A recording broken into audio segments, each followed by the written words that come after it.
front, a shot, and a score. Into the zone, right on the post side. Oh, they've got it! The way the opportunity comes back in center of the ice, open goal, and a score. You know, if they can get the ball into that, when King goes around the horn herself. There's going to be a shot. Coming out is White. The Falcons nail it. Another shot on goal.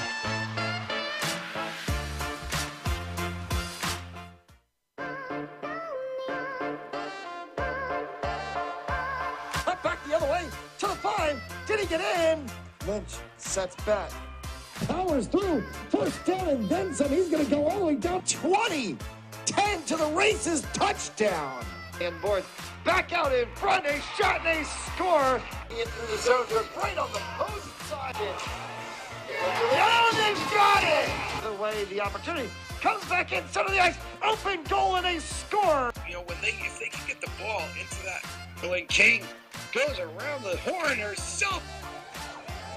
There's going to be a shot. Coming out is White. The Falcons nail it. Another shot on goal.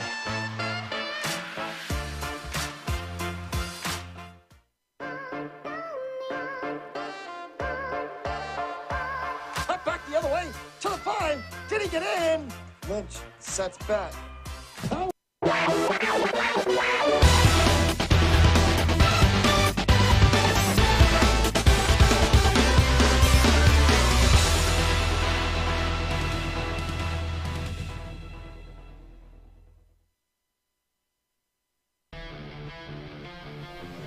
Good evening, ladies and gentlemen. It's just 2 minutes before 6:30 p.m. Eastern Standard Time here in East Providence, Rhode Island at Pierce Memorial Field.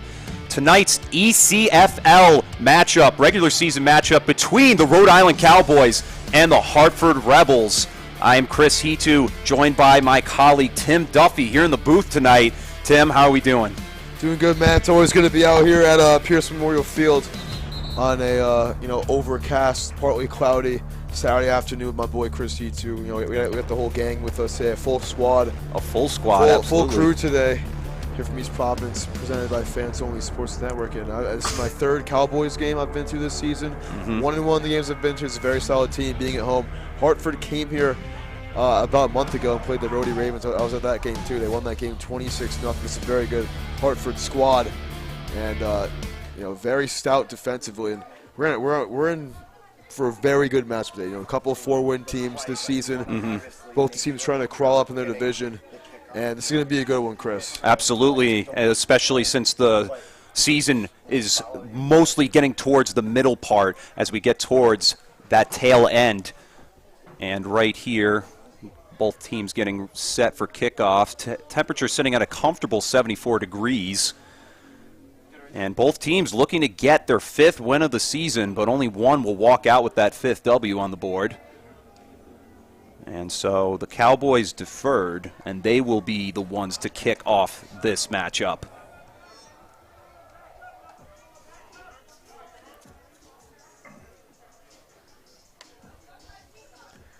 So Rayshawn Phillips and that Rebel offense can get the ball first to begin this one. And last time, I mean, they really started off very hot, scored most of the points in the first half, kind of dwindled down in the second half. And, you know, this offense is capable of scoring on every single drive. Let's see if this Rhode Island defense can get a stop on this first possession of the game. And there's the whistle. That means we are clear to play. And waiting for the signal from the kickoff team. And with that, we are underway from Pierce Memorial Field. Ball spotted at just before the 40-yard line, and that's where the Rebels will start their march downfield. We were talking about it earlier, not much of a kicking game in the ECFL. Prime example there. A lot of squib kicks, a lot of short ones bouncing. And a lot of going for it on 4th down conversions, as we were talking in the pregame show. And Rebels getting set in their huddle, and will break that to get set for their drive. A lot of going for it on 4th down, but never really stupidly. You know what I mean? Yes, absolutely. So Rayshawn Phillips in the shotgun. He will lead his team downfield to start off the matchup. Benny Fultz the third right next to him. He steps back, has some time. He'll get the pass off. It's caught just at about the first down marker, and that's brought in by Tyrell Bozeman. And that should be enough for a Rebels first down. Yeah, Bozeman right there. You see he's listed as a running back, wide receiver, and kick returner. Very versatile guy. He's going to be on the ball a lot this game. He did the last time I saw them play. And first down in the game right away. Already. Pretty much at midfield. Right off the pass, a comeback route. And Phillips getting set once again in the shotgun formation. And a handoff this time to Fultz the third. He'll take it up the right side, going towards the sideline. He won't be touched as he finally gets pushed out of bounds. It's a gain of 12 and another Rebels first down on 2 plays. And they're marching downfield with ease. 2 plays, 2 first downs. This Cowboys defense, haven't played great against the good teams this season. Lost to the Southern New England Admirals. They let up 30 points. That game at Central Falls, now another example. Here, another of a very good team. 2 first downs in the first 2 plays.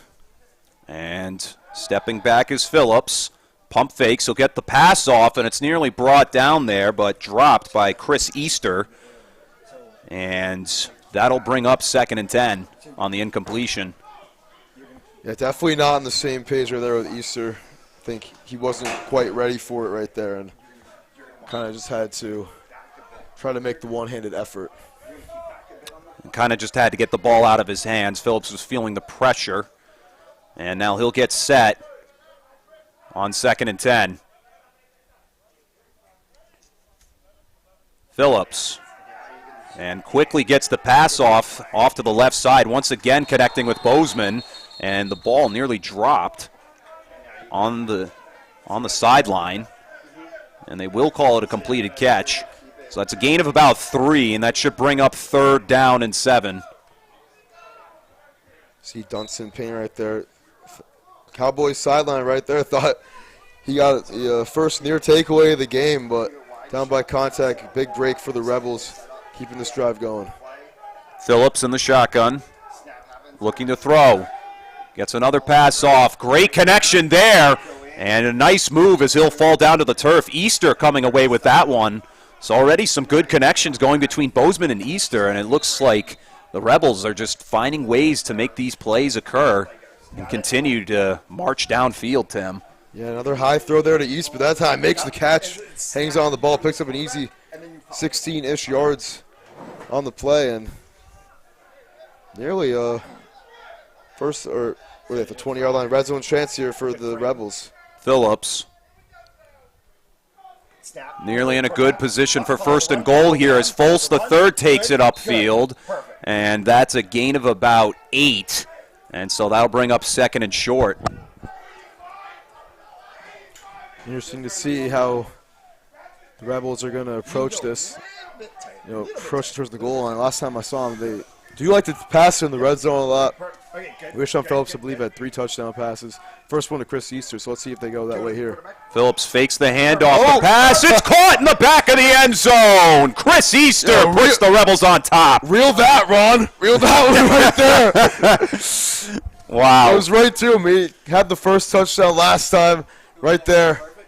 Beats him right on the slant inside. That is an easy 6 points. 12-yard touchdown pass, and Rebels and on the board first, on the road too. In pre-game practice, we saw the Rebels practicing a lot of those slant routes and working to perfection. Look at this kicker right there.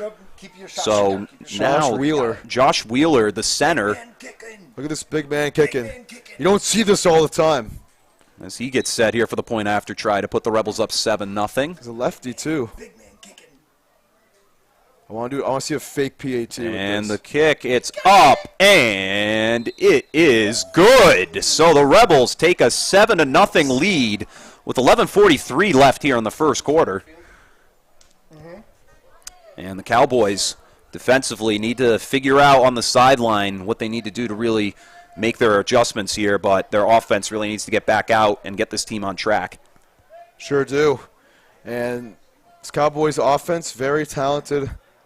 1 and D, they've scored a lot of points this year, 188 on the season, averaging over 30 a game. So first drive at home, Got a lot of Cowboys fans. They have a really good fan base, this Cowboy team. Mm-hmm. A lot of people always come out to these games, and the mayor's in town tonight also. Going to have to get on the board before he leaves, hopefully. The mayor of East Providence, absolutely. We saw him walking in through the gate earlier.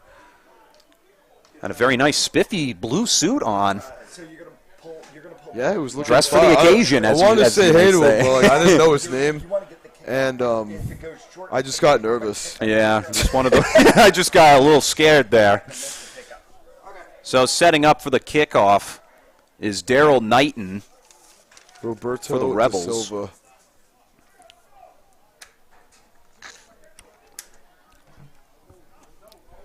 And set back deep to return is Dutchy Arroyo for the Rhode Island Cowboys. But as we've seen here, kicking is not the strong suit. And we'll see if we get a deep shot or a squib kick to start off here. Yeah, you have to watch the referees.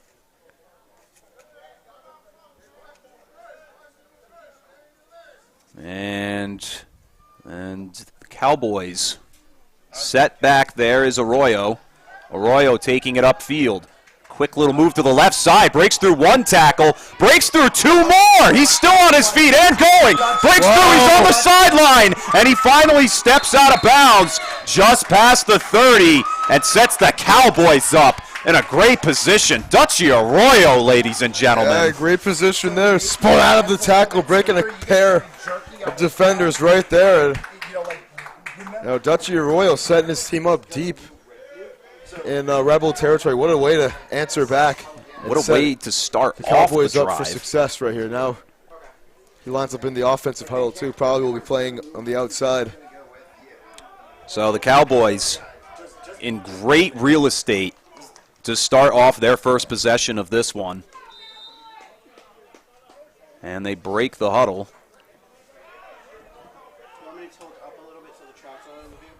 No, it's good for a time. And set in the quarterback position today is Eric Hamlin in the shotgun alongside his running back, Delonce Wright. Yep, right there. Hamlin steps back looking to throw. The pass is off towards the sideline, and it looked like Alex Young, the intended target, wasn't quite ready. The ball over his head. Falls incomplete. That'll bring up 2nd down and 10. Alex Young, so we're going to see him number 3 a lot this game. Big touchdown guy, he's had a lot this season. And sure see him get a lot of targets this evening against a very good Rebels team. Solid blanket coverage all around there by the Rebels defense. And as our referees set the ball down, the Cowboys will break their huddle and trot back out on 2nd and 10.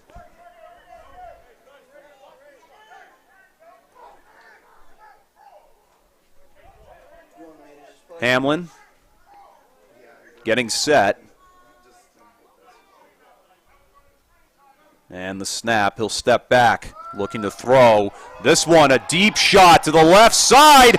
Caught! No, dropped. It was just out of bounds. And that was number 0. That's Quamo Monroe. Really took it all the way, but that one was going right out of the back of the end zone. Yeah, it was really tough to tell. I really thought he had 6 right in his wrist, but looking up from our monitor onto the actual screen, that was a little bit overshot, but it was a good read by Hamlin. I think he just threw the ball a little bit too late. I mean, Quamo Monroe had him beat on the outside.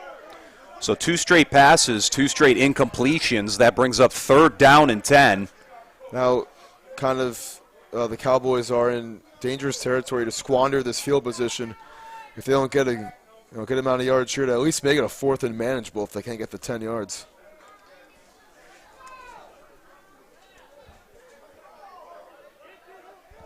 So Hamlin in the shotgun, all alone, 5 wide split out, trips to the right, bunch set.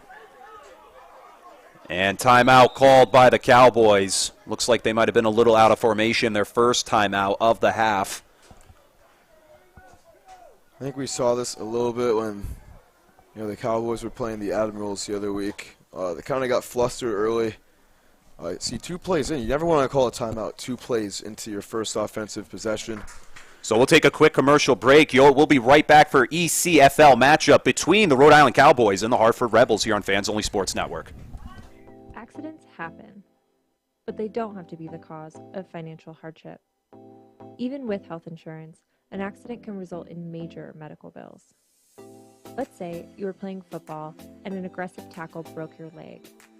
An ambulance takes you to the emergency room where you were given care, but now you have 3 months of physical therapy before you are back on your feet. Your health insurance will cover a lot of your costs, but you will be required. And welcome back, ladies and gentlemen, to this matchup between the Rhode Island Cowboys and the Hartford Rebels. 3rd down and 10 coming up for the Rhode Island Cowboys. You're good. Right there. 2 straight incompletions in the last 2 plays before the timeout. Arroyo in motion here. Hamlin looking to throw. He's going to have to step up into the pocket. Gets the pass off. Caught right there by number 2, Dutchy Arroyo. And he's in for 6, and the Cowboys answer back. What an answer right there. Dutch Arroyo getting open on the field. I don't even know how he got that open, splitting between all those defenders, but a 29-yard touchdown. That is 3 games in which I've seen from the Cowboys. All 3, Dutchy Arroyo has had a touchdown reception, so 6 for him. Great job getting open. This is a very talented young receiver right there. And Dutchy Arroyo was that motion man we mentioned earlier on that play. Just somehow used that momentum from that to get himself open downfield. Yeah, you set that drive up, too, on the open kickoff, and boom, gets all the yardage for the Cowboys thus far. It looks like this is probably going to be our player to watch this game, especially when the Cowboys take the field. But instead of going for 1, they're going to go for 2 to try to take a 1-point lead. Hamlin gets set. I think it's going to Young. And he looks to throw this pass to nobody there. The receiver absent on the play, intended for Quamo Monroe. So the score sits at 7-6 with 9:09 remaining in the first quarter. And we'll take a quick commercial break in the meantime. No, we'll just keep. We're going to keep playing ball right now. Yeah, but to discuss that last drive there, I mean, just crazy how we get a kickoff return. 2 straight incompletions that followed by a timeout. We were I myself was kind of questioning what the Cowboys were really going to draw up, but it ended up working out at the end of the day. Me too. And, it was a good job getting in the end zone for the Cowboys, but, set up with such great field position. I don't think that's a true testament to what the Cowboys can do in offense today. We're going to have to see another drive that really shows how well they're going to perform this evening. And, even the 2-point conversion, 2 out of 4 passes from Hamlin, off the mark, down the same page with his receiver. So let's see.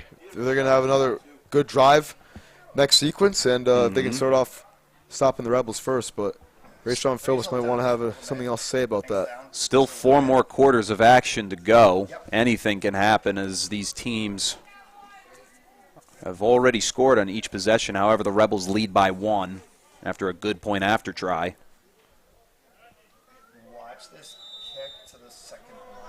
And to kick it off here is Johnson Way, and he squibs this one downfield, and it's picked up by Tyrell Bozeman. Bozeman, he's going to take it to the right sideline, continues to take it there. There's a lot of players are missing him there. He'll take it just past midfield to the 45-yard line of the Cowboys, and that's where the Rebels will start their drive. So already a couple of kickoffs, each have ended in enemy territory. Solid outing there off the kickoff. I mean, we're out here talking about lack of a kicking game, maybe a lack of a kick return defense game. A couple of good kick returns. And, this field has had a pretty good amount of them in the games I've been to. So,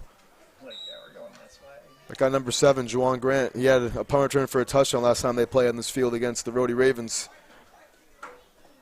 Very comfortable weather once again here from Pierce Memorial Stadium. It's a good way to put it. It's been more comfortable since we were on the field, though, Tim. I must say. Remember when we were freezing up there in those bleachers? Yeah. In East Providence. Yeah, a great move here by Benny Foltz III as he gains about 15 on that run. Really was just using his legs to his advantage there. A lot of finesse. That's another Rebels first down. Sure is, and he's had 2 really good runs now, Benny Foltz, or actually really 3. He's had an 8-yard run, 12-yard run right there. Trying off another 15-yarder just about, so do the math. He's averaging over 10 yards a carry first 3 carries right now. And he can thank his offensive line for that great protection here as Phillips manages to break around what could have been a sack. A great catch on the sideline, and still trying to power forward, and he's finally brought down just at about the 10-yard line.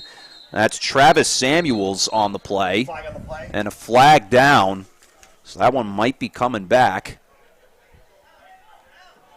In the backfield, so it's going to be...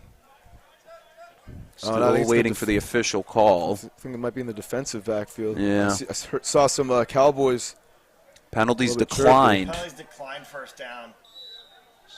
So a first down there. First and goal right now. Or Yeah, first and goal. Yeah, from the 10. So first and goal from the 10-yard line as Rayshon Phillips gets his offense set. Bring yourself down, like where you are. Or a little bit more. You got a receiver over here. You got a quarterback missing. Yep. No. Phillips getting set. And the handoff there to Foles. Foles tangled up right away as he hit his own lineman. And he'll be brought down after a gain of about 1. It's a good tackle right there by number 26. We don't have his name, number 26. Maybe one of the missing dudes we were talking about earlier, but yeah, breaking off the right tackle.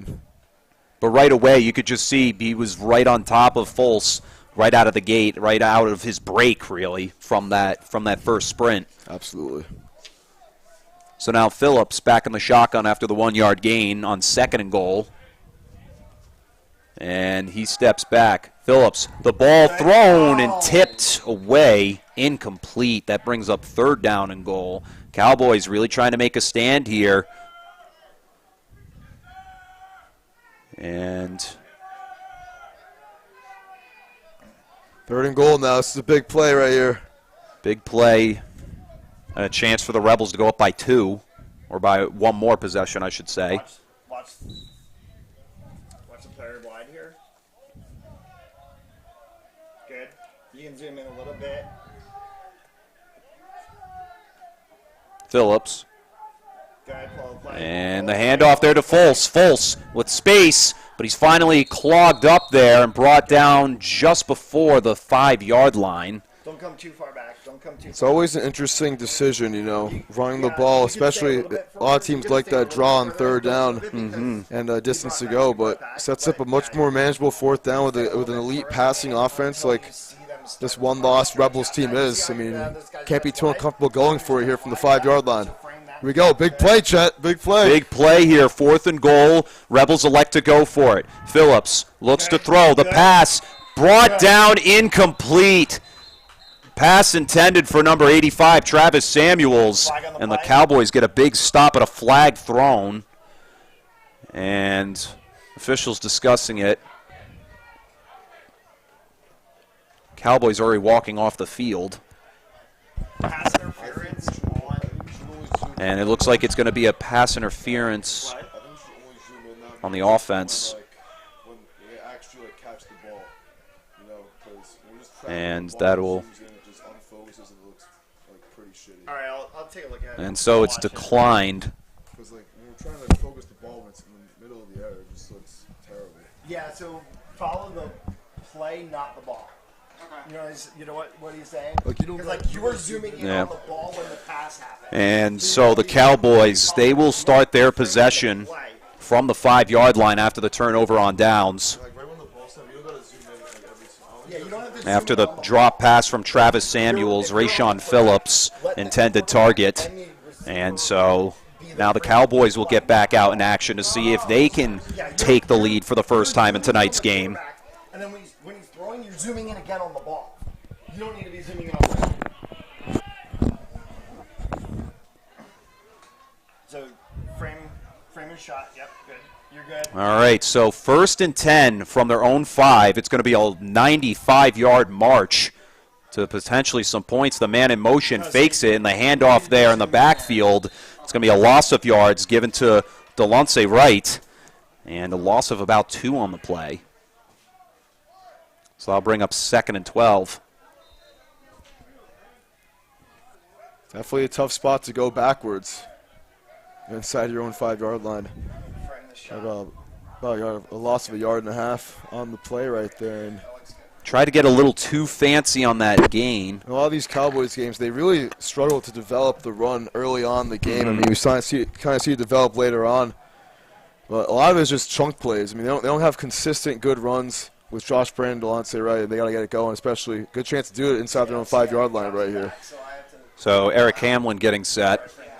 And handoff there once again. Back to Wright. Wright with space as he hurdles through one tackle, and he'll power his way forward to about the 30-yard line. And what a big run the Cowboys needed to get this drive going. Type of chunk play I'm talking about. 26-yard carry right there. Gets the Cowboys moving. That is their first, real run of the game. I mean, great job by Rhode Island. Open up the run game. A little counter play, misdirection. Delonte Wright, boom. So after a loss of 2, they gained 26 and a new set of downs.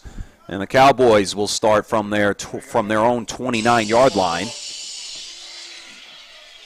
And Ron Robert calling into the box, CEO and president of Fans Only Sports Network, as Hamlin getting set. And he flips right over to his left side.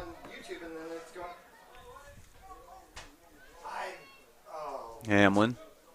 And definitely looks like a false start or some type of offsides. Nearly intercepted there. Is there no flag right there? Jawan Grant. I'm not really sure why there was no flag. The receiver took off immediately. No, there's a flag. It's there's some dirty laundry you see right in front of the ref, in front of the Cowboys bench. Encroachment called on the Rebels. Definitely on Josh Cooper. Jumped number 99 on the left end right there.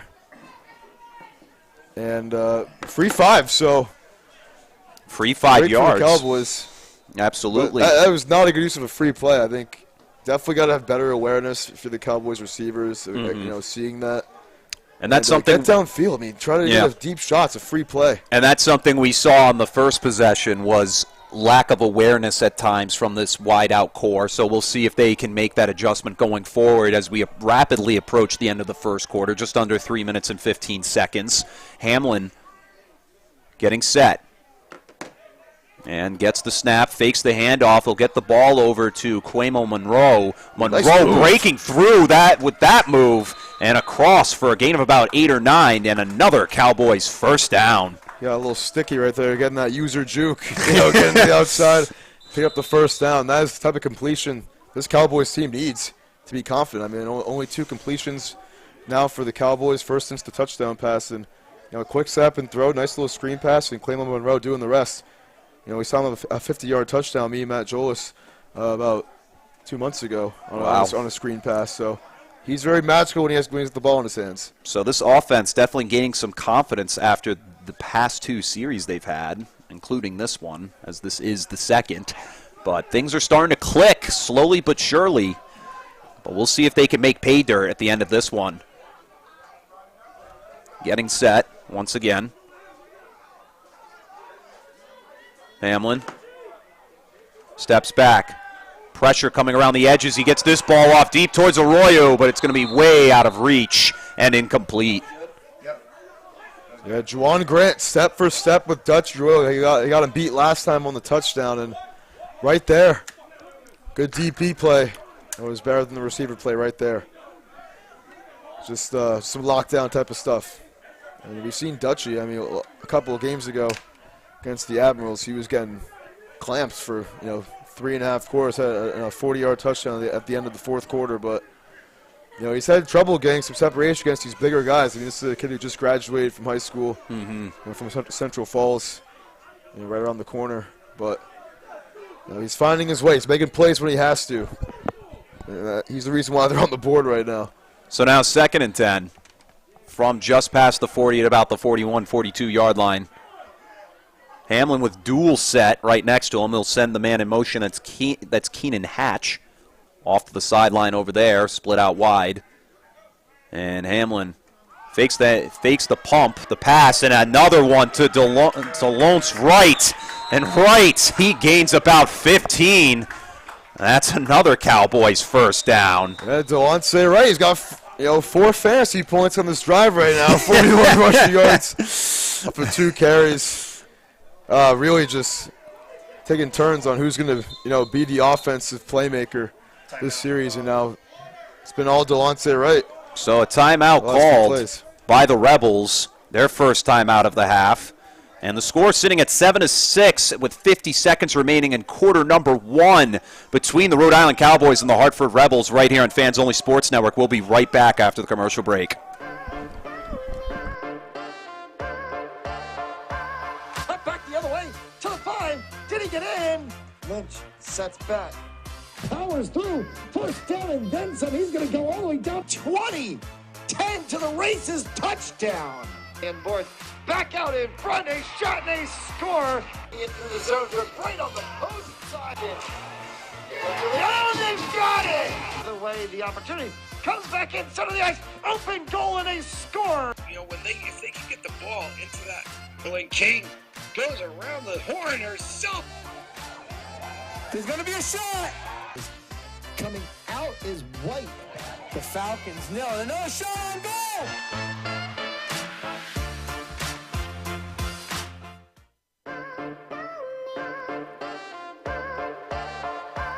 Cut back the other way to the 5. I'm not going to tell you.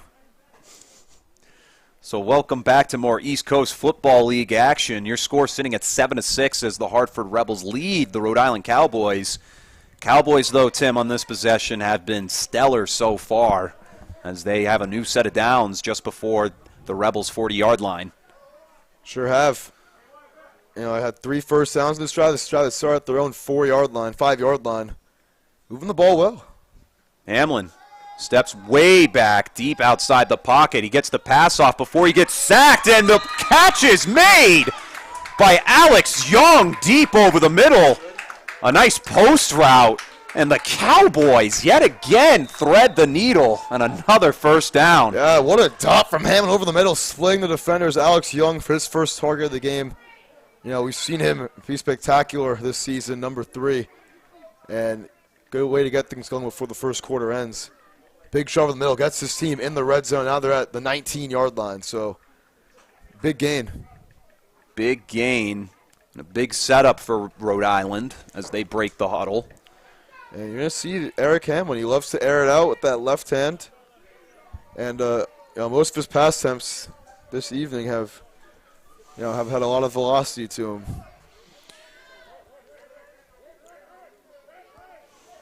Hamlin set with 2 on each. He sends a man in motion. That's Dutchy Arroyo, and he's going to take the ball off the handoff. Breaks to the outside towards the sideline and gains about 8. And a great play on the motion. And so that's going to bring up 2nd and 7 on the gain of 7 by Arroyo.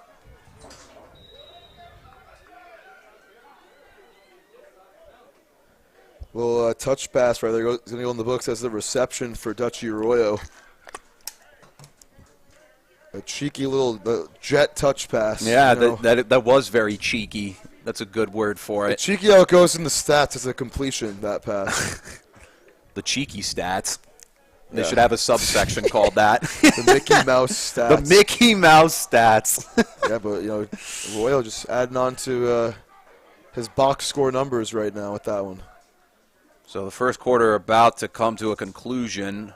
Man, nearly jumping off sides there. Hamlin with the pass towards the end zone. Beat down in the back. Alex Young for the touchdown, and the Cowboys take their first lead of the game.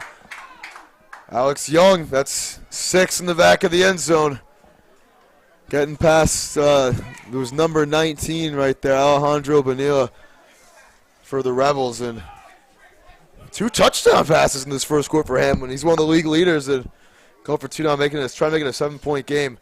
Let's see. I mean, we saw a lot so far this season. The Dutchy Arroyo lines up as quarterback on these 2-point conversion attempts, but Hamlin's still in the huddle. Looks like he's going to take the snap. So score at 12-7. This 2-point conversion could make it 14. And we'll see if they can try and take the 7-point lead. This is a ball game, Chet. 95-yard drive right there. Crazy. Man, it's almost like we set it up right there, calling it. Hamlin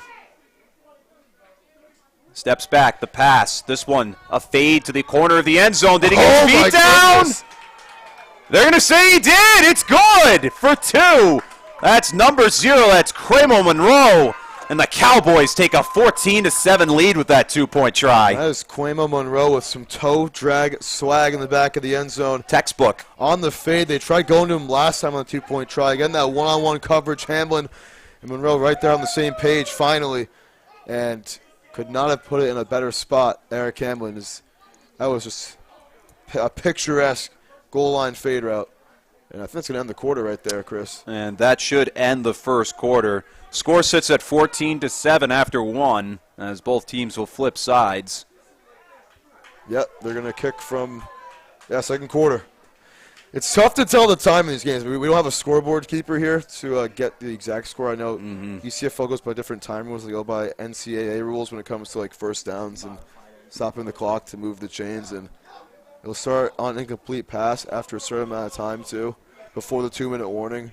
That's the only exception to the 2-minute warning. So a lot of different rules that we're still getting used to in terms of keeping the clock accurate. But right there, our guy Matt Jollis did a great job, only 40 seconds off. So I was off like 5 minutes one time. Dude. It sucked. It was so bad.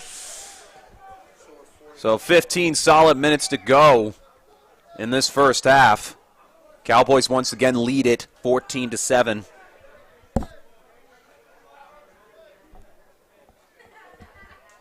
And coming into this one, so both teams have had 2 possessions. Cowboys managed to stop the Rebels on their second try, and so now we'll see if they can stop them a third time. This one kicked deep over to number 18, that's Chris Easter. Easter taking it upfield, and he'll bring it just before the 45, past the 40, and that's where the Rebels will start their drive. Another good return right there. I mean, that's 3 returns now, getting to at least the 40-yard line. So Chris Easter, big play receiver, has the lone touchdown for Hartford in this one. Let's see if he can make another play to begin this drive. It's a big drive for the Rebels. I mean, we were knocking on the doorstep last time and turnover on downs inside a goal-to-go situation. So we know they can do it, but let's see if they're going to be able to punch it in for sure this time. So starting from about the 43 are the Rebels. Rayshawn Phillips getting set. Fakes the blitz and a handoff. And no, Phillips is going to keep it on the QB option. Ooh, and a slide down there. That's going to be a gain of about 8. And that'll bring up second and short. I think about 7 yards right there. I thought Dunson Payne almost got flagged. Yeah. For a late hit, but was able to pick up his shoulder right in time. And Rayshawn Phillips, I mean, he fooled me on that read option too. You know, me and you alike. That was a good fake. I'm a semi-pro quarterback. Yeah, I kind of had the double take there as Armani Stewart was the one. Armani Stewart was the one they faked the handoff to. Phillips has to back up a little bit more, avoiding the sack, and pass was intended on the sideline for Travis Samuels. It'll fall incomplete and bring up 3rd and 3.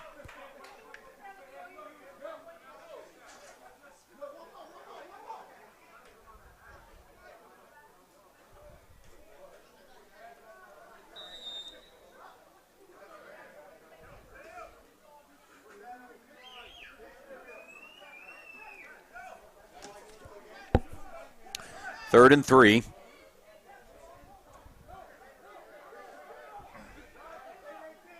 And Phillips looks to throw the pass towards the sideline, brought in and caught by Chris Easter. Easter still on his feet, still powering through, and he's finally brought down.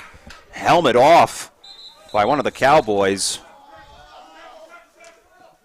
And whistles being blown there to call the play dead. This ball spotted just about the 30, and that's enough for a Rebels first. It's a good back shoulder fade right there by Chris Easter, getting that first down, getting past Tavon Dale. And able to split through. Nice run for the catch, too. Phillips on 1st and 10. The ball deep to the end zone. It's just out of the reach for Tyrell Bozeman. Bozeman burnt the defense there. But it looked like he let him by just a step. Just a step, Tim. Sure did. He had his man open in the back. That was Bozeman. And maybe Bozeman could have dove for that. Maybe it was a little bit more out of reach than we saw from our view, but that was a missed opportunity right there for the Rebels. Just about 9 minutes actually from first pitch between the Boston Red Sox and the New York Yankees. Red Sox walked off last night in the 10th inning by a score of 3-2. And that'll be a good game 2 out of a 3-game series at home against the Yankees. But back here, Phillips, the handoff. And brought down after a gain of about 1, maybe none at all. As Armani Stewart, no gain on the play, and that'll bring up 3rd and 10.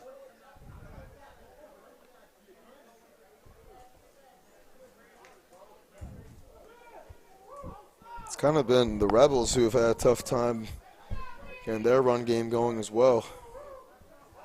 Phillips kind of carrying the load of this offense so far, and this 3rd down is huge. So 3rd and 10, Phillips looking to throw the pass. One-handed caught, a snag from Chris Easter, and he brings it within the goal line, and that'll bring up 1st and goal for the Rebels. What a snag out of the air. The snag, it's 3 grabs now for Easter here in this first half, and that may have been the most impressive. So making plays, he got the kick return all the way to the 41-yard line, now sets up a 1st and goal, and it's been the Chris Easter possession so far. The Chris Easter drive, for that matter. And now Phillips getting set. Phillips gets the pass off, caught in the end zone by Travis Samuels. And that is another Rebels touchdown to bring them within 1. Travis Samuels, the big receiver right over the middle, more like a tight end. Just run that streak right up the middle of the field. No one was there.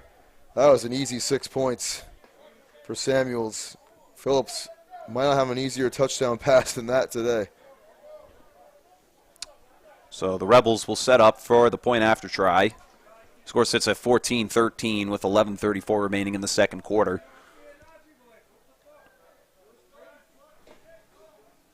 And the Cowboys defense breaks there and allow this game to get tied all up. Move in, look where the play is. And the kick right down Broadway. It's good. So score sits at 14 all in the second quarter as the Rebels and Cowboys face off here in this mid-season East Coast Football League action.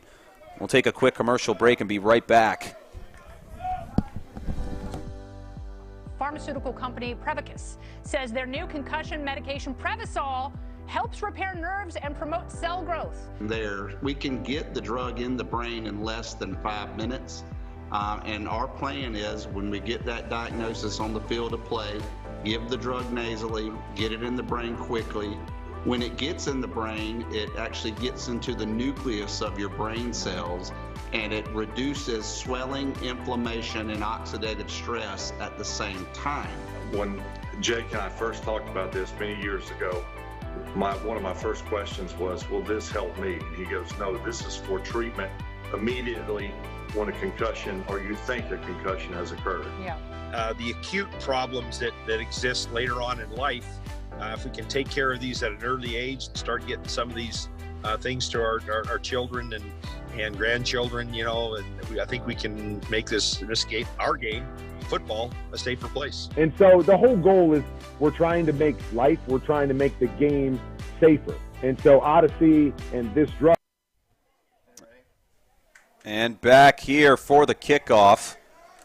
Score all tied up. This ball is going to take a tumble into the end zone and be stopped there for a touchback for the Cowboys possession.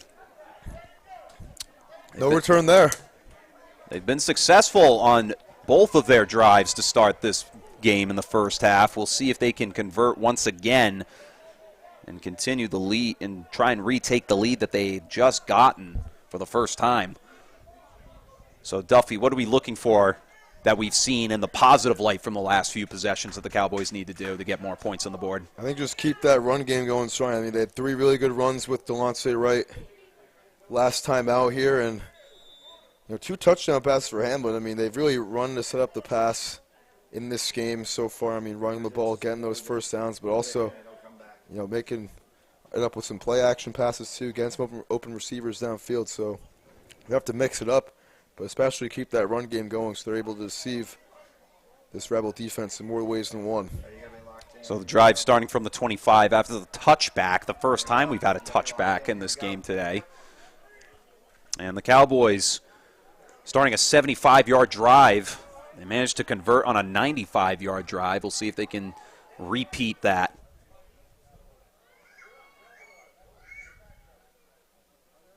Hamlin fakes the handoff, gets the pass off quick, and it falls incomplete over to Foles. It's Monroe. Or excuse you just got the zeros mixed up. Yeah, whoops. To Monroe on that one. But try to get that screen. We saw that same play last time, other side of the field, last time out. But it was a little bubble screen to claim on Monroe, but that time was unable to make the catch right there. Almost was scary that it was a backwards pass and it would have been a fumble, but luckily for the Cowboys, it wasn't. So now 2nd and 10 from the 25. We've seen them in a position like this already. Just a little bit of miscommunication at times in the receiving core. They've managed to make it work out. We'll see what Hamlin does here on 2nd and 10. Stepping back deep out of the pocket. He gets the pass off on the sideline. Staying in bounds, and a great move as he's brought out just past the 40. And that's enough for a first down by Keenan Hatch. Yeah, nice first catch for Hatch. Doesn't really get a lot of targets as the receiver 4 on this team. But right there, picking up very clean first down. About 19 yards.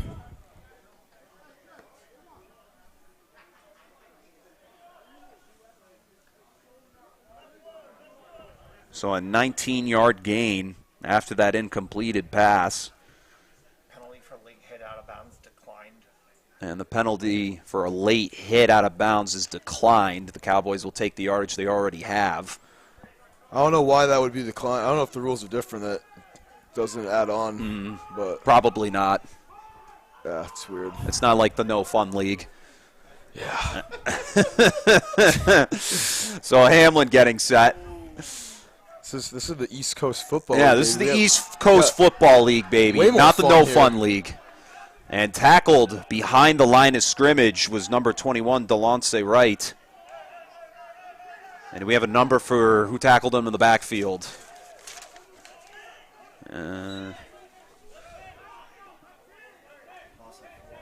So it's a loss of 4 on the play. I think it was the right end right there. And Dante Phillips, mixing up with Shelby Bowery. A couple of defensive ends on that right side of that line. So 2nd and 14. Cowboys in another peculiar spot once more. We'll see if they can make some magic happen once again. They've been able to do so on several as Arroyo's in motion. They do give it to him on the jet sweep. He cuts back to the other side as he stutter steps, but it's going to still result to him getting back to the original line of scrimmage. Or to the line of scrimmage they're on right now, I should say. So no gain on the play on the jet sweep to Arroyo, and that'll bring up 3rd and 14. Just not a big fan of that play call on 2nd and long, doing the jet sweep. I mean, you've seen all the success from this Cowboys offense running the ball has kind of just been going right up the middle of the field and trying to do a jet sweep with Dutchy Roy to the outside. Not really going to work with the good DBs that the Rebels have. And, just didn't really like the call right there, Chet. 3rd and 14. Rebels in a great spot to stop the Cowboys dead in their tracks for the first time today, potentially, on this 3rd and long. Hamlin steps back, has time. He gets the ball off. Deep shot towards Arroyo, and nearly intercepted as number 19, Alejandra Bonilla, got his hands in there to stop the play from occurring. That's a great defensive effort by the Rebels, and they'll bring up 4th down. Yeah, that is. I thought we almost saw a mossing right there Yeah. from Touchy Royal, but that would have been a crazy catch. But good defense from Bonilla, staying step to step with Arroyo. Now 4th and 14. I mean, they got to punt it here. You see Hamlin coming off the field. So this will be a surefire punt from Arroyo made Josh that. Brandon. If Arroyo made that catch, he could have ended up on Johnson Weah. Could have ended up on the Monday Night Football countdown, and you just got mossed. Yeah, I would have sent him the clip. Yeah, I would have sent them the clip. East Coast Football League action. You just got mossed. Chris Berman still on ESPN? I don't even know, man. I'm not. Occasionally now, yeah. I see him sometimes. He's like senior anchor emeritus. He's just one of the GOATs. Yeah, I miss Bierman. He was great. I mean, didn't he used to call the home run derby all the time? Yes. Yeah, he was back. Love that call. The punt here, this one a little sharp as it's cut back towards, and this one's going to roll back toward just before the 45. Arroyo stops it. And so the Rebels offense, they get a good, clean stop with just about 5.5 to go in the first half of action. And now their offense with a chance to retake the lead.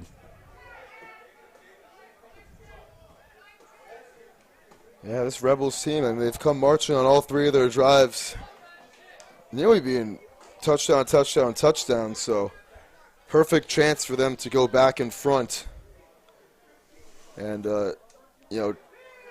really take this game over going into halftime. Who got the ball first? Or the Rebels got the ball first? Rebels got ball first. Cowboys got the ball second half. And, with going past the midpoint of the second quarter, I'm sure that the Rebels are going to want to milk as much clock as they can and punch in the end zone. Tilt down. You got a player that's going to come out right here. Timeout, illegal substitution. No, timeout called by Rhode Island. So timeout called by the Rhode Island Cowboys.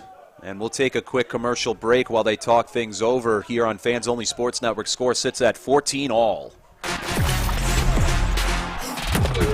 Game On mouthguards. Game On mouthguards have superior shock absorbency, are impervious to viruses and bacteria, and also is the only mouthpiece ever to earn the American Dental Association's seal of acceptance.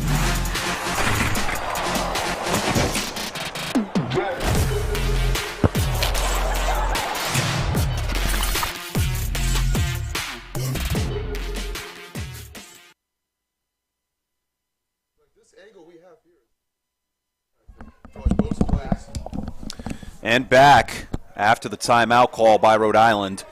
Score sitting at 14-all with 5.5 remaining in the second quarter. First half rapidly coming to a conclusion. Phillips with the handoff to Fultz. Fultz taking it to the sideline. He'll step out of bounds after the gain of 7-8. And already the Rebels trying to establish a solid run game to try and run some of this clock out. Yeah, sure are. And that's a good first down play run to the left side. And a really good first down gain for Benny Fultz. Taking it for 7-8. So 2nd and 2.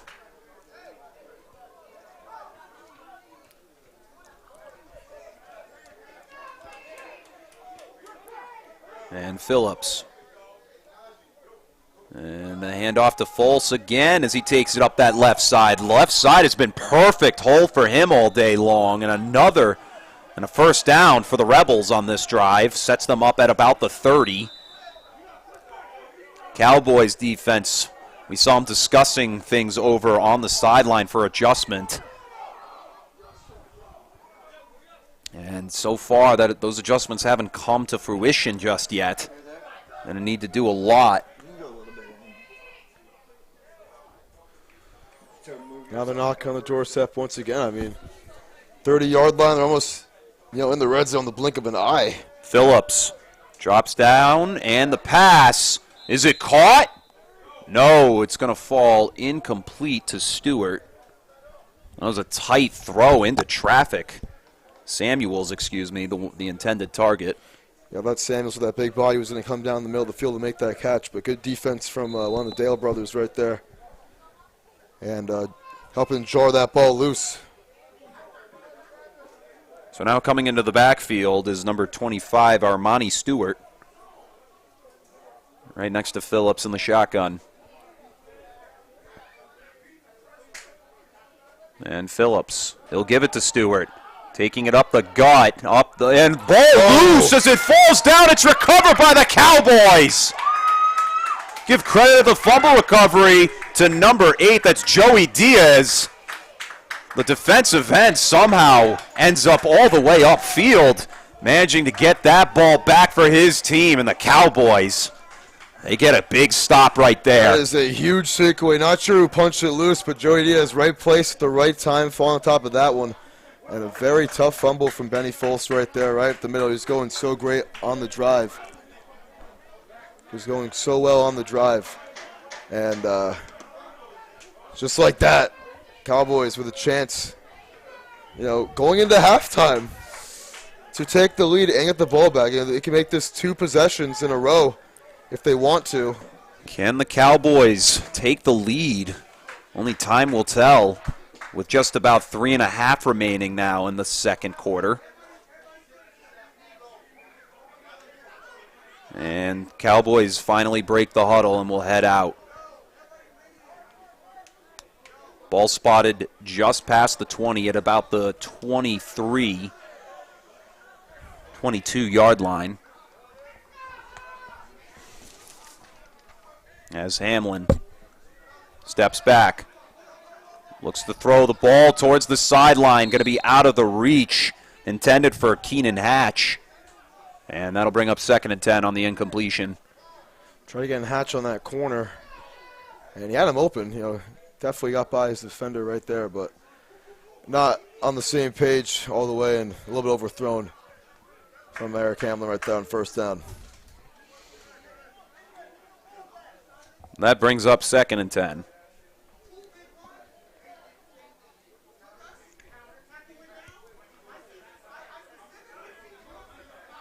Interesting to see if they're going to run the ball at all this possession with how much real time we actually have left on this clock. In the last 2 minutes, the clock will stop after all incompletions and out-of-bounds plays. But let's see how they're going to approach this 4-minute offense right here. Yep, go right there. Yep. Yeah, you don't want to be showing you want to. So 2nd and 10, Hamlin. Yep, good. And he'll give the handoff to Delonce Wright. Wright with a lot of speed, breaks through 2 tackles, going up the right side. He's got 1 man to beat. He's going the whole way, right? Flag 6 on the play. Horse collar tackle. That is 6, baby. And that should be good for 6. They'll give it to him. Delonce Wright. And right when I said, I wonder if they're going to run the ball at all this possession. The drop play, Delonce Wright goes for about 80 yards right there. And it was all speed. He was outracing Terrell Bozeman on the right sideline, and that was a thing of beauty. It was Delonce Wright. That's the longest run I think the Cowboys have had this whole season. And what at a perfect time, going up against a team with 4 wins as well. Very similar in terms of strength and just the matchup in general. The matchup in general is just key for them to win, and they're really stepping up to the occasion here tonight. Sure are. That's an excellent way to answer the fumble. One running back falls, the other running back standing up to the challenge, and Delonce Wright. Oof. See the speed on that guy? Yeah, that's what I was even mentioning just before. Put it into 2nd gear, going down the sideline on that chase with Bozeman. So 20-14, they're going to go for 2 to try and make it an 8-point game. They're going for 2, so use the top line of the bleachers as your guide for the top of your frame. So you need to come down a little bit more. Yep, Hamlin. Right stepping back, ball thrown, out of bounds, incomplete, but a flag thrown. It's going to be illegal contact. Or holding or some sort. It's being called on the defense. On Bonilla. Yeah, so they're going to have it from the 1 yard line now, or 1.5, wherever the ball is. I don't know if it's the 2 or 3 on a 2-point try, but definitely was grabbing the jersey of Alex Young was Alejandro Bonilla right there. Although it's early August, just about mid-August, I should say, football getting close to coming back to him, and you and I, that's our bread and butter. So this is something we've been looking forward to for since, in terms of commentating, November. But in terms of just the sport in general February, it's been too long. See Eric Hamlin off the field, and Dutch Arroyo is taking that snap with a split backfield. Joey Diaz lining up at tight end. So the 2-point try. Got big Joey Diaz on the right side of the line. Dutch Arroyo's in the shotgun for the 2-point. I'm going to run this thing. Ooh. And he's going to elect to throw. The ball thrown there. One-handed catch brought down by Huemo Monroe.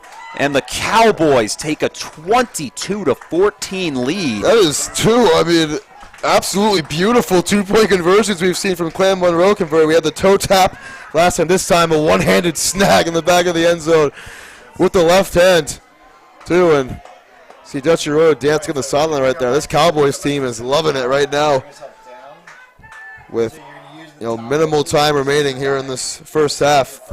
What a way to go up in front.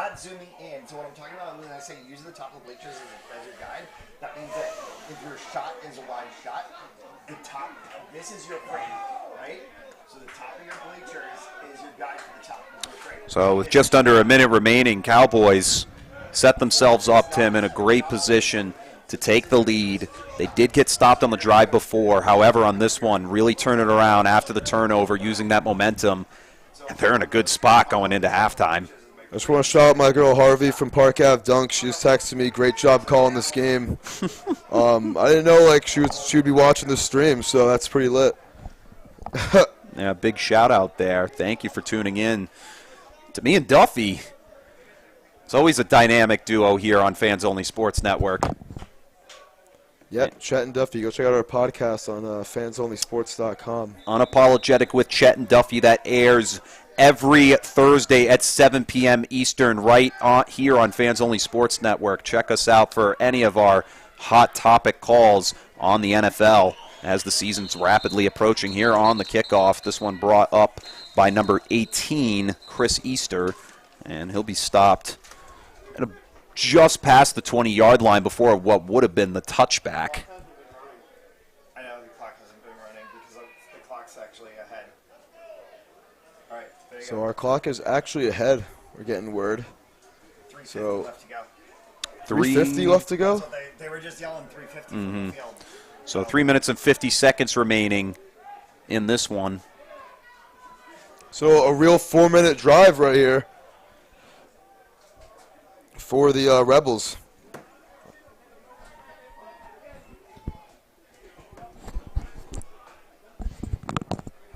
And this is a really good game, Chet. Two really good teams, two really high-scoring offenses, and 6 drives in this game so far, or 7 drives, and we've seen 5 touchdowns from these teams.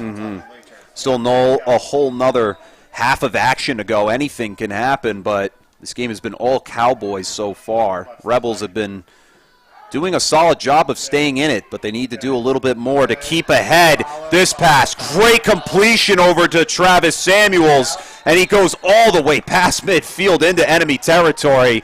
A first down past the 40 at about the 37. That is a big guy rumbling right there for almost about 35 yards, Travis Samuels on the out route.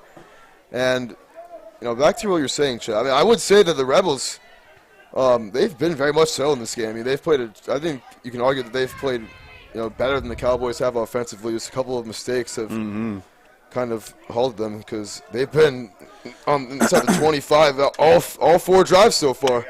Phillips off to the sideline. It didn't look like the receiver was ready for that on the out route. But yes, Tim, definitely in agreement with you there. It's definitely just been a lot more, it's just a much more smoother transition for the Rebels as opposed to what we've seen from the Cowboys. It's just been that Rebels defense that has been the Achilles heel for them. So going into half, we'll discuss that, but they're going to need to make some adjustments. Sure, this Rebels offense is explosive, and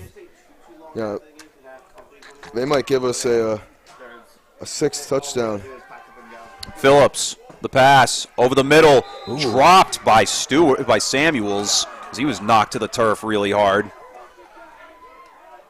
That was Dunson Payne laying the wood on him right there, and glad he was able to get up nice and solemnly.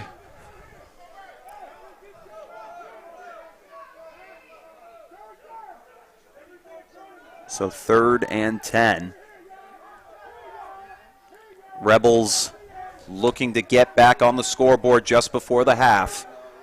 Phillips looks to throw. Pass over the middle. Dropped, incomplete. The defense was right there. Shadowing him that time was number 11. That's Keenan Hatch. And a great effort to knock the ball free. Great effort right there by Keenan Hatch, right to sticks, knocked it loose. Maybe got there a little bit early, debatably, but too close to call. Ref lets him play, and it's a good pass deflection on the 3rd down play right there, because that would have been a first down. That brings up 4th and 10. Were they 0 for 2 on 4th or 0 for 1? 0 for 1. I believe so. Just that 4th and goal earlier. Phillips looking to convert as he steps back, has time, the ball off to the right, picked off, intercepted by the Cowboys. The 2nd turnover of the game. I thought he was staying on his feet right there. And Tevin Dale makes the great play for the Cowboys. And the Cowboys will head into the locker room momentarily with a 1-possession lead, but with a chance to add on another one. But great play by the Cowboys defense. 2 turnovers, back-to-back drives. Yeah, Tavon Dale with the pick right there on the out route.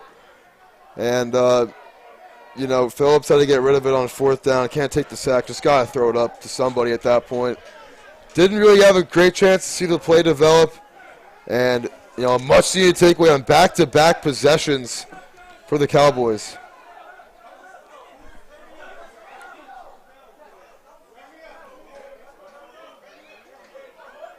So now 1st and 10 from the 35. And this is a huge opportunity for the Cowboys, man. If they can score here.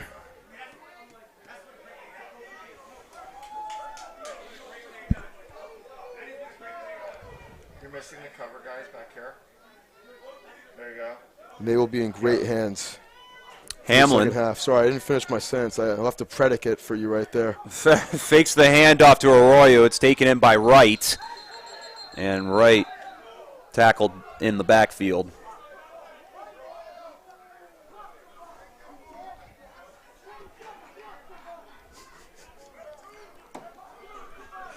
Oh, man, dude. I don't know why you still text your chat. Be quiet. 2nd and 12. I think the timeout was called. Or a 2-minute warning. So the 2-minute warning. So this is it. I mean, this is big for both sides. 2 minutes left. We're not going to see the Cowboys run the ball again probably the next couple of plays. And, for the Rebels' sake, try to get a takeaway here or force a punt in the very least. Try to minimize the amount of yards the Cowboys can get because, you do not want to go down 8 points and kick the ball off to begin quarter number 3. Look at these. We got some good clouds right here, in the East Providence too. These summer sunsets are beautiful, Chad. We can't see it on the broadcast right now, but yeah, absolutely. I think at halftime I'll give you guys a little bit of taste of what I'm talking about. Potentially. We got ourselves a very nice view here from the press box. So 2nd and 12. And that's going to be a false start. Not what you want to see. And Hamlin thinks it's against the Rebels, but I think that's a false start. Yeah, up on James Smith, the tight end. And they'll take him off the field after that mistake. Tough. I mean, that's really the first time we've seen him all game. And quick mistake, bats him up 5. And already on a 2nd and 12 makes it second even longer. And self-induced wound. So I'll bring up 2nd and 17. Definitely a break for the Rebels right there. No sacks on Eric Hamlin today. I don't think any sacks by either defensive line. So you just went wide, so zoom back a little bit, zoom back a little bit, zoom back a little bit. Yep.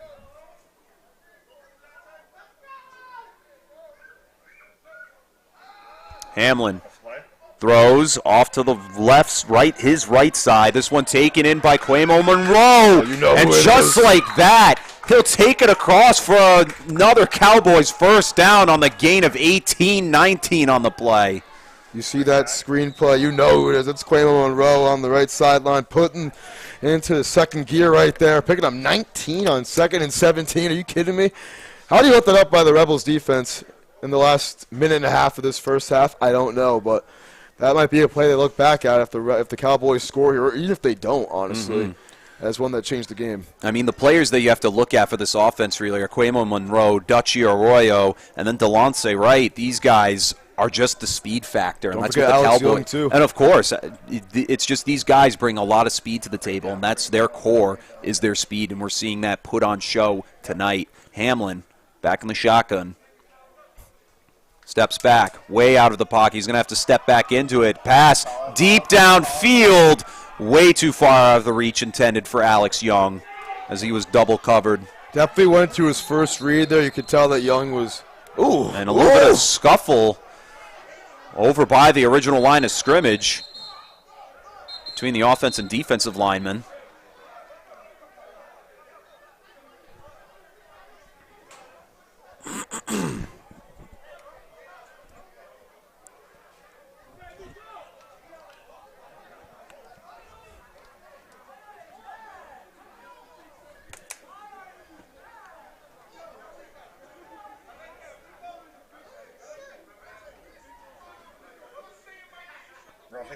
And then a roughing the passer called on the defense. So that penalty will be accepted by the Cowboys.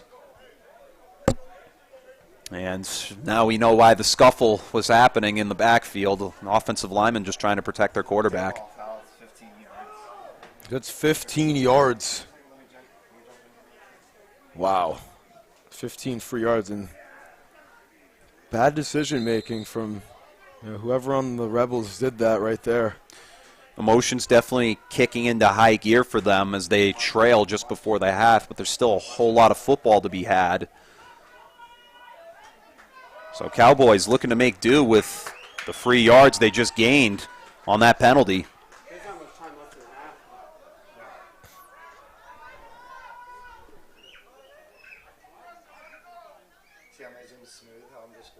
Hamlin drops back, pump fakes, nearly sacked on the play. He'll get the ball off deep towards the end zone. Caught! Touchdown, and that's the man himself, Quamo Monroe.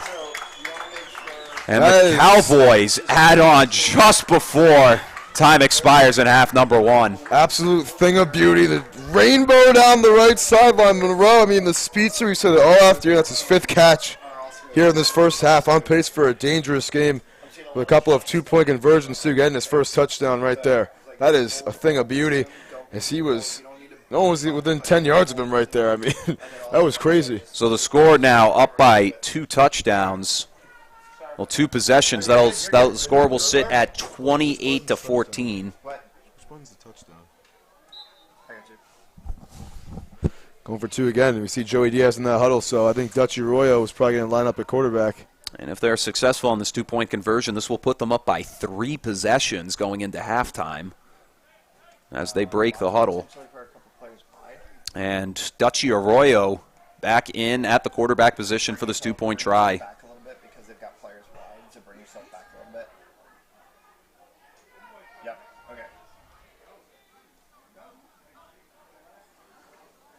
And Arroyo drops back. He's going to scramble off to the right side. And still holding the ball. This one thrown out of the back of the end zone. Incomplete. So the 2-point try, no good. And not much time left in this first half. And it looks like that will be the final play. I didn't really have a chance right there. That 2-point try. Going on the move. Back across his body. And But it's still, I mean, 2 touchdown lead. You know, they've scored 21 in a row now, this Cowboys offense. And I think that might be half. No, they're still, they're going to do a kickoff. There was definitely still some time. It's definitely under a minute to go now, though.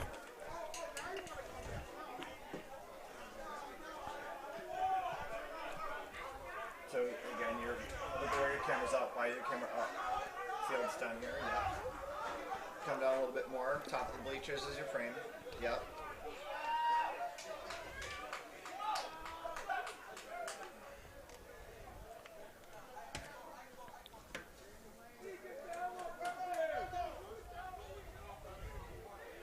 left-handed or right-handed? Righty. So righty is your zoom. All right. Left hand grip this way, looking how I'm going. Tennis grip here. Right hand goes right here on the All right, last few ticks to go. So, And squib ball kick. rolling, nearly going out of going out of bounds. They bounds. keep it in, and the Cowboys, they get possession just before the 20 as the ball was never taken in by that Rebels kickoff returner. That was number 18. Chris Easter. Chris Easter muffing it.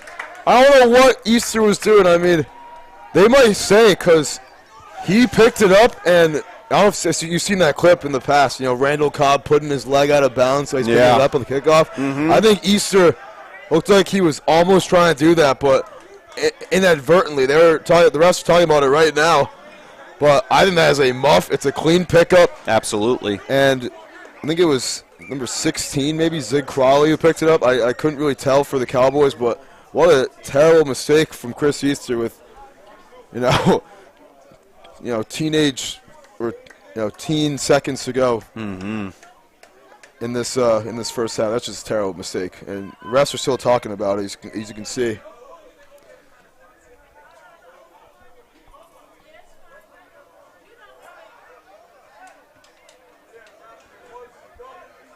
So they're going to give them the ball at about the 25, or maybe it'll be the Rebels' ball at the 40 if they're talking about it. There's 18 for the Cowboys. We don't have his number. And Johnson, you can tell he's getting pretty upset. I mean, that could be what they do here. Yeah, there's a couple of very visibly upset. Yeah, and it looks like it might end up defenders. being Rebels' ball. And that was just, I think Chris Easter just played that the completely wrong way. I mean, you got to establish yourself out of bounds first before, so you prevent that from happening. And yeah, it's going to be Rebels' ball at the 35-yard line. So at the 35. They really caught a break right there, Chet. But I think it's border. I think it's the right call, though. Yeah, I think it's the right call because Easter was definitely out of bounds when he touched the ball. It was very close, but I think he just barely did it. And the funniest part is I don't even think he meant to do it either. No. So that is why the Rebels got the ball here. Technically, it's the legal kick out of bounds. So definitely a very lucky situation for the Rebels as time's about to expire in this first half.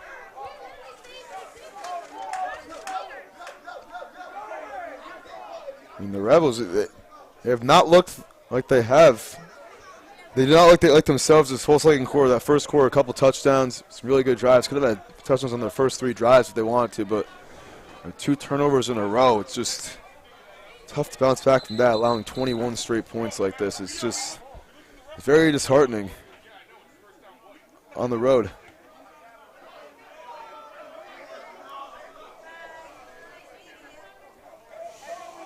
They still got to explain it. I mean, I can pull up the clip of Randall Cobb for them right now. I mean, I think it's the right call, Chet. Yeah, I think it. But by inches. Yeah, just by inches, I have to agree. Because Easter did a very poor job of establishing himself out of bounds. And it really could have been a muff. I think by maybe a toe or two, he was out of bounds. So, Phillips getting set with not much time left. The handoff and the run. It's at a minute 20, Chet, so. And Fultz brought down just about the 50. Got about a minute to go, though. So, still a good amount of time on the clock for a high-tempo offense like this. And going with no huddle as time is rapidly expiring.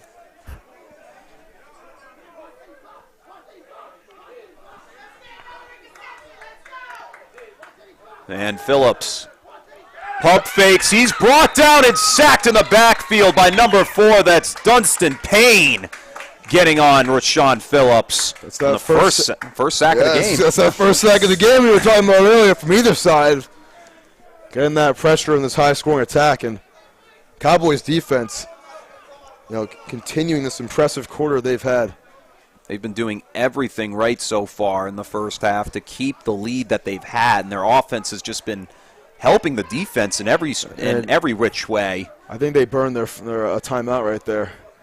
The Rebels, that's what they pretty much had to get sacked with just under a minute to go. So we'll take a timeout ourselves. This is Fans Only Sports Network. Be right back.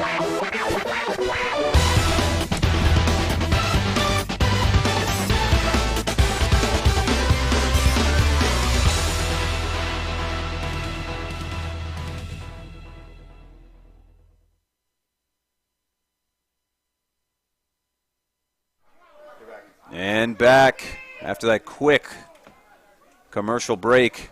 Phillips stepping back, passes off and incomplete. Definitely had a chance to be intercepted. You could tell from the look of Dunstan Payne, who made that sack earlier. He was definitely a little upset with himself as he was in prime position to take the ball away. Where's the yardage? I just want to put the yardage up. It's 3rd and 15.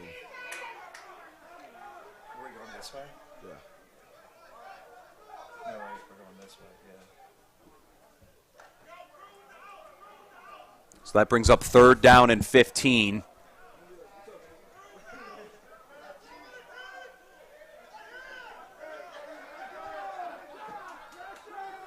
I wonder if they go for it here if they don't convert. We'll see as Phillips scrambling up, and he's just going to get back to the line of scrimmage as he's brought down and sacked once again by the big number 98. That's Marquise Frazier. And I think Joey Diaz got on there too. I think it'll be going down in the books as a half sack for each of those two boys. So that's how you continue a good defensive drive right there. A good defensive series. 2 sacks in 3 plays. That's what you want to do against a very good team like Hartford is in Rhode Island. Really kind of establishing themselves as they're one of the top dogs right now. Absolutely. It's a statement tonight.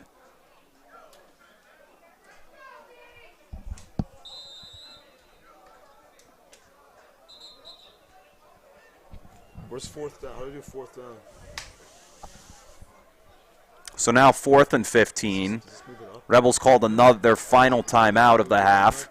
Yeah, so VP, 1st, 2nd, 3rd, 4th. Oh, yeah, sorry, I don't have the stickers on this one. Oh, yeah. I forgot that You're used to the red one. Yeah. You're used to the red ones that have the stickers.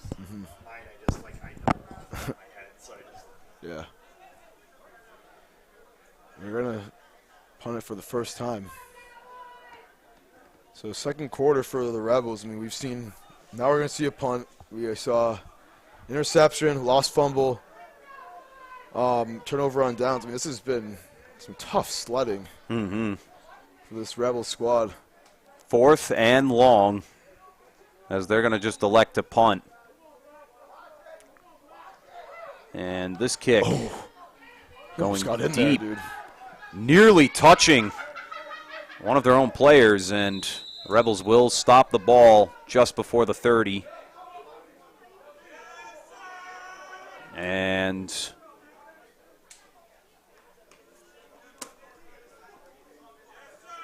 still unsure when we're actually hitting the halftime break. Definitely, I think you said 5 seconds.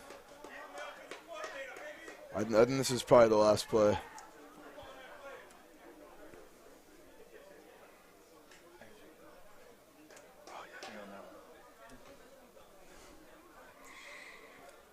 So 1st and 10 for the Cowboys.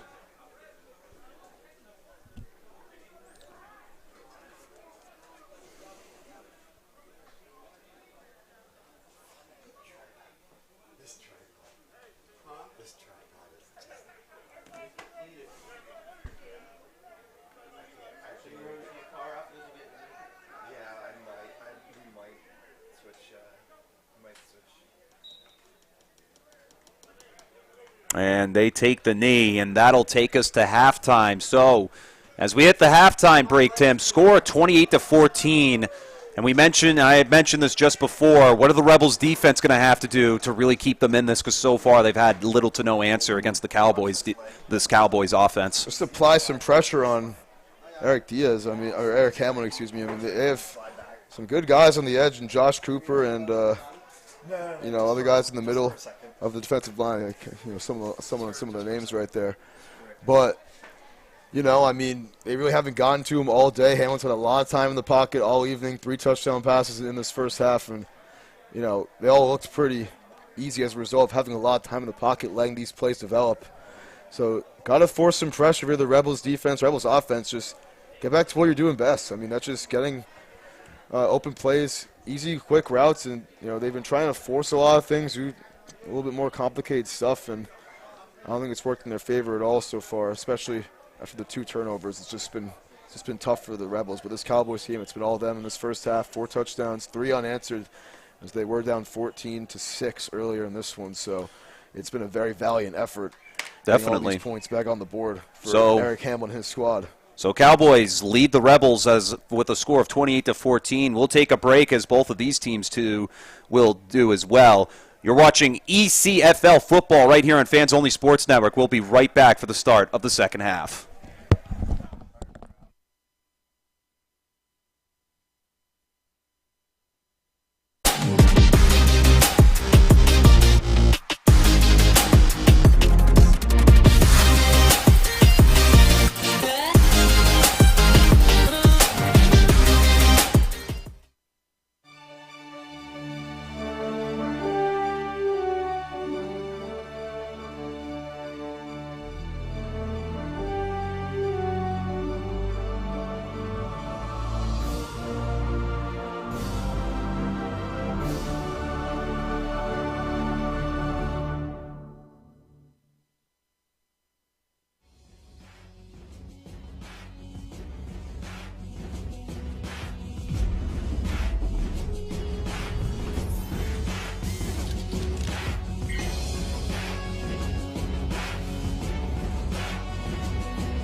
Oh, hey! Looking for some swag?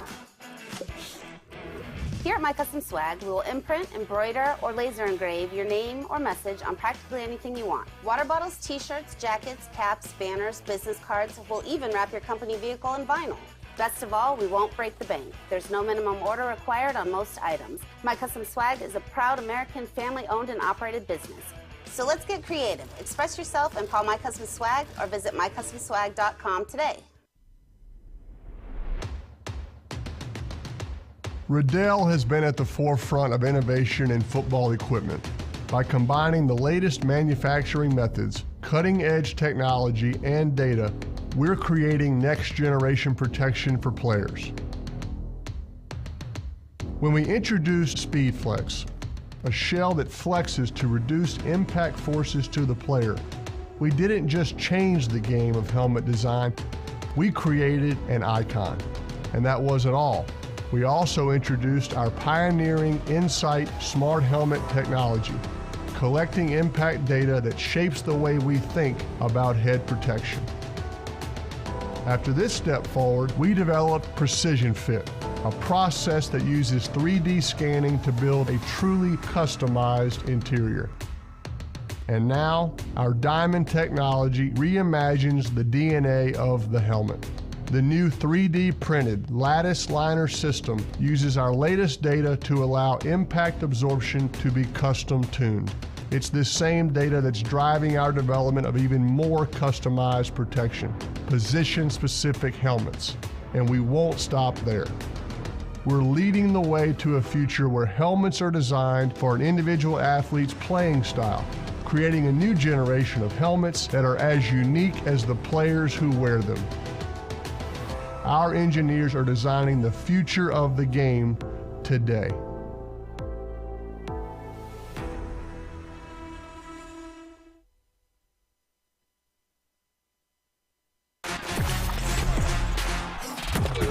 Game On mouthguards.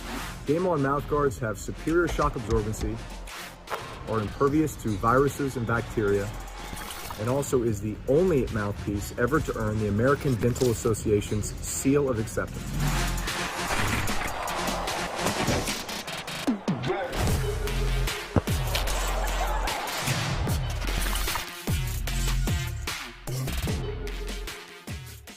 We understand an upside-down world, but they're writing us off before we get to the starting line.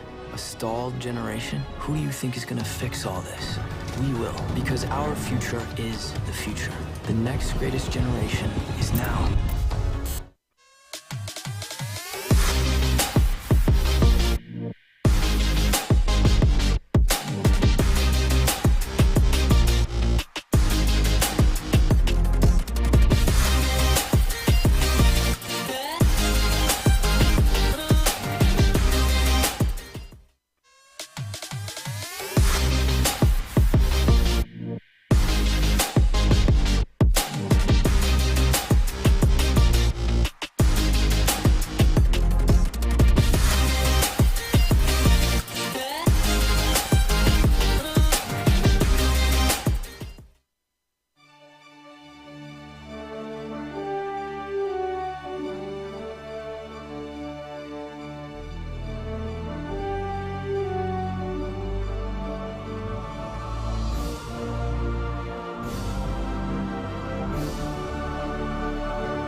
You're back in.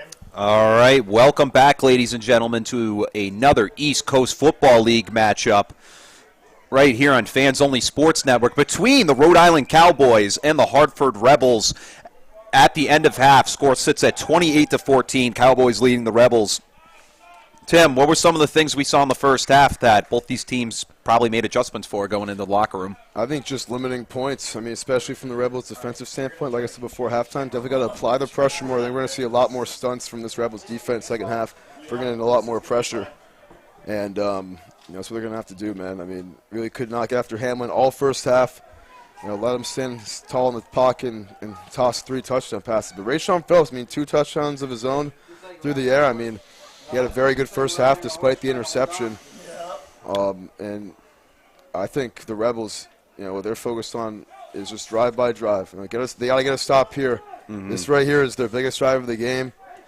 Because if they got to stop here and score, I mean, we have a ball game once again, my friend. So absolutely, and apologies for the shaky camera angle. We're making some adjustments to our tripod just before the start of the half as we are officially underway. This one taken up by Monroe, and he's brought down just past the 25 as he wasn't brought down to the turf cleanly, but Cowboys drive to begin as they receive the ball to start the second half. They deferred in the first, and they look to go up by another possession to really put this game on ice, Tim.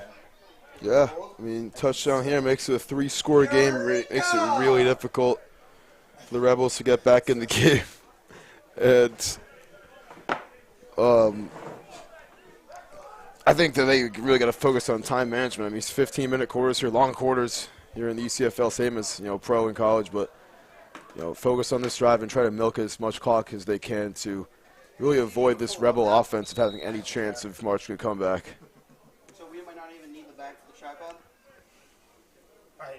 I'll deal with that after the game. I don't care. I just wanted to. So now 1st and 10, starting just before the 25 at about the 24-yard line.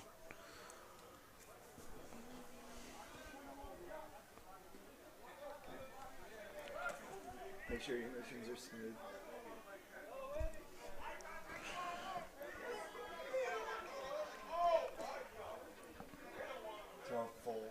Big drive here, and both teams. Oh, big shot deep. This one caught just on the sideline by Quamo Monroe.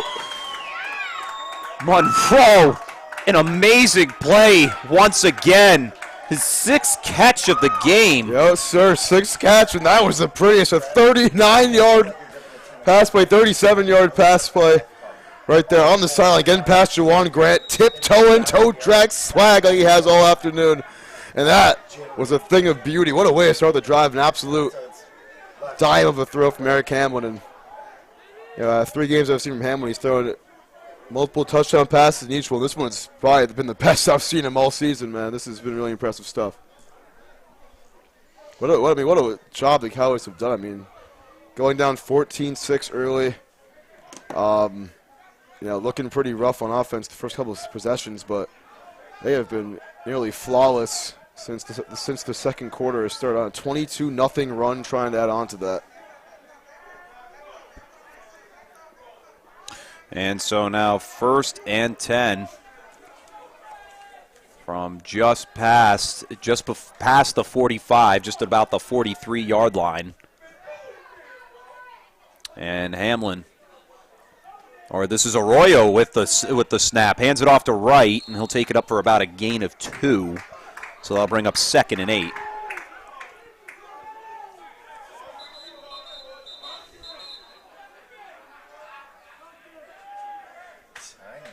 Like that handoff to Delonce Wright. He had a really good first half. He saw that 80-yard touchdown, and he's going to be getting some touches in the second half as long as the Cowboys are up in front trying to just keep these drives going long and strenuous. I think since that 96-yard touchdown drive, that was – it was 14-7 Cowboys, so they've only scored 14 unanswered points. So my apologies for this fake stab and dropping all game. Not 22 unanswered, 14. Yeah, you're misguiding our audience, Tim. What the heck? Well, if they've watched the whole game, they'd know I was capping, So now 2nd and 8. My bad. My man loves capping. He just can't get enough of it. I only just like our boy Nick Carlson, stepping back. Royal throwing and nearly intercepted. Ball knocked down. We gotta get that soundbite up and loading for tonight. That was hilarious. Nick Carlson, if you're listening to this, bro, your middle name is Cap. Your middle name is Cap, bro, but we love you regardless. We do. But back to the game, I mean, now it's going to be 3rd and 8. That was not a very good throw from Hamlin right there. Did not have a lot of time to let the play develop at all, though. But good defense from the Rebels. I mean, Juwan Grant was right there with Monroe, who has been burning this defense all afternoon. But 3rd and 8 now. You got him to 3rd down, and this is going to be a big play with Dutchy Arroyo at quarterback once again. And it seems like Hamlin's on the sideline right now. Yeah, it's a very interesting choice, but we'll see if Arroyo can complete it here. Well, at least convert here, I should say, on 3rd down and 8. Arroyo drops back. He's going to scramble off to the right. He's got a lot of pressure. The ball thrown into the turf. A flag hits the turf as well. Holding on the offense. Yeah, that door gets stuck. So holding offense, it's going to be interesting to see if they want to accept it. 3rd and 18 versus 4th and 8 for a team that is going to go for it on 4th down regardless. And I think they're going to wisely accept it as they should. 3rd and 18 versus 4th and 8. I would probably take that 3rd and 18. Yep. So a 10-yard penalty off the hold. I'll push the Cowboys back way back.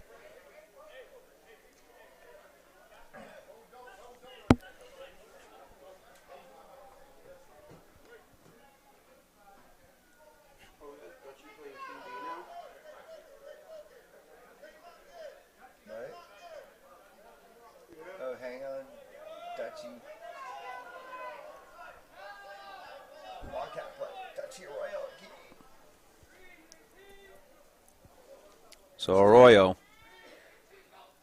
dropping back. The pressure in his face. He's going to scramble up past the line. He's going to take it past the original line of scrimmage. Still going. Does he have enough for the first? I think he does, Chad. That is a 1st down scamper, and it's a yard past the marker. 19-yard carry from Dutch Arroyo. I mean, that was a great job redirecting his feet right there. Yeah, absolutely. Was dead to right in the backfield, and another defensive collapse from this Rebel defense. I mean, that was awful. Ended up a 19-yard run, 3rd and 18. It reminds me of about 10 years ago. It was Patriots-Broncos game. I'll never forget this play. It was 3rd and 17. Brady did a little draw play at Danny Woodhead, and he got like 18 yards. Yep. I remember that. I remember that play. It's reminded me of that. You don't really see the 3rd and long run pay out, but Dutch Arroyo, when you're as athletic and as speedy as he is, anything's possible. With a lot of green grass in front of him, too. Absolutely, and the grass is getting greener as they get closer towards the end zone. Arroyo dropping back. A lot of pressure, nearly sacked as a result. Pass made, completed on the sideline to Tevin Dale. Good hit from Grant, but that was an even better job by Dale holding on to that. I mean, picking up the 5-yard gain, but that play there, I mean, Arroyo rolling out to his left and kind of just shows the difference between Dutchy and Eric Hamlin. I mean, there are a lot of things that Arroyo does that Hamlin, he can do, but not as well. I mean, Hamlin's definitely more do than Arroyo, who's probably about 18 years old. But, you got to keep an eye on him at all times in the pocket. He's very elusive. He's a scrambling quarterback. We saw a couple plays ago on that 3rd down, and right there, keeping the play alive, extending it, moving his pocket around, and, completing the pass. And, he's doing a nice job on this drive as they keep him in at quarterback. Gain of 3. They'll bring up 2nd and 7.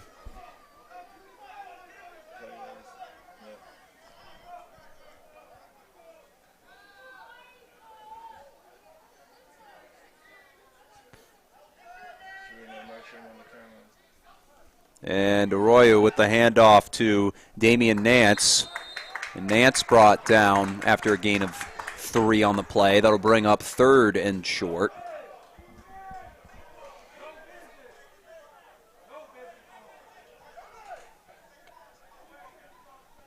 Trying to find Eric Hamlin on the sideline, see where he's at. He's over He's over here. He's got the massage gun out. He's working on. No. He's getting his legs up and running on the track. That massager thing out, whatever Matt Jolis just told me. Massage gun? Yeah. Oh, is that like? Oh, I actually, yeah, I like those. I was using one in Vermont the other week. It's lit. They're stellar in terms of what they do. Arroyo fakes the handoff. He'll take it to the right as he scrambles. Pass thrown. Caught right there. Another great play over to Tevin Dale. Tevin Dale coming out of nowhere at the start of the second half and making 2 great catches. Yep. Tevin Dale, man, making some good plays. Had the interception earlier as well. Had the pick earlier. And, primarily plays defensive back. And right here coming in at receiver. Getting some of the other guys a break. And Alex Young, who I don't think is on the field right now. But so nice throw on the run by Dutchy Arroyo, man. That was an excellent throw. That's a tough pass to complete. That's putting a couple defenders in. So Tevin Dale sets up the Rhode Island Cowboys at 1st and goal from the 10-yard line. Look at where my hand is here, right? I'm always holding the camera. I never let go of the camera, ever. Never let go of the camera when you're doing camera in a game. You're holding 1st and goal. Arroyo dropping back. A little stutter step, throws to the corner, and it's nearly taken away by the defense. That was Benny Fulse on the coverage. Pass intended for Alex Young. I thought Young almost came down with that with one hand. So now second down. Good DB play from Fulse. Like you said, he's seen his name all night, primarily playing running back. He had the fumble earlier, which really kind of changed the course of this game. That was a 14 or 21-14 game when that happened. Or 14-14 game when that happened, excuse me. So making a play there. Big series for the Rebels, man, on defense, because I don't see the Cowboys kicking a field goal even if it's 4th down. So this brings up 2nd and 10. Arroyo scrambles, takes the ball himself, a flip back, and on the pitch there, number 22, it's Damian Nance, tackled in the backfield as he nearly fumbled the ball, and a flag thrown on the play.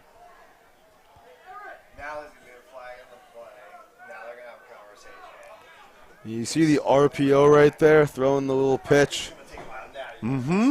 But I think Arroyo kind of just did it a little bit too late right there, was kind of indecisive of what he wanted to do.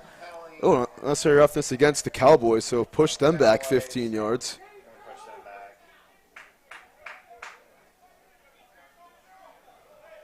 But that was a low pitch from Arroyo.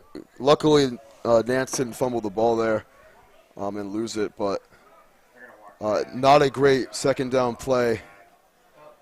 So 2nd and goal from the 10. This is going to become 2nd and goal from about 3rd and goal from the 31-yard line. Oh, yeah, because it's 16 plus 15. Like, I'm a casual. Oh, boy. So that brings up 3rd and 31, what is a 3rd and goal? I mean, Dutchy was having a good drive before this. But unnecessary roughness call, that kills. And just a couple of bad plays. And this is huge for the Rebels because stop here, another stop, you're going to get the ball in decent field position if they are able to do that. Cowboys have been killing a lot of clock here in the 3rd quarter of action. Arroyo drops back. The pressure, he steps up and gets the pass off, and that one will fall into the turf incomplete. It was definitely intended for Tevin Dale over the middle. However, throwing the pass too far behind, and so I'll bring up 4th and goal. Look at this play. Watch this play. This might be the longest 4th and goal ECFL the Cowboys have seen in a while. Yep. Very long 4th and goal. Now, like, do you just punt here? No, it's goal to go, but you're at the 31-yard line, and you can't kick field goals. Yeah. Or any NFL kicker, I mean. Yeah, who's the Chiefs kicker? Harrison Butker. I think any NFL kicker. Any NFL kicker will do in this situation. But 4th and 31 with Dutchy Arroyo, so it would be a 49-yarder from here if they kicked it. Maybe Dutchy will like pooch kick it from the 36-yard line into the net like Doug Flutie did. We'll see what they drew up a triple bunch set on the right side. Oh, and they definitely jumped, but they're not going to call encroachment. The line collapsed completely. The pass completed on the sideline to Nance, and he's pushed out of bounds. So that'll be a turnover on downs, but more whistles blown. Cowboys on their side, and they want to roughing the passer. But, there's a flag down. There's some laundry on the field in front of the Cowboys bench.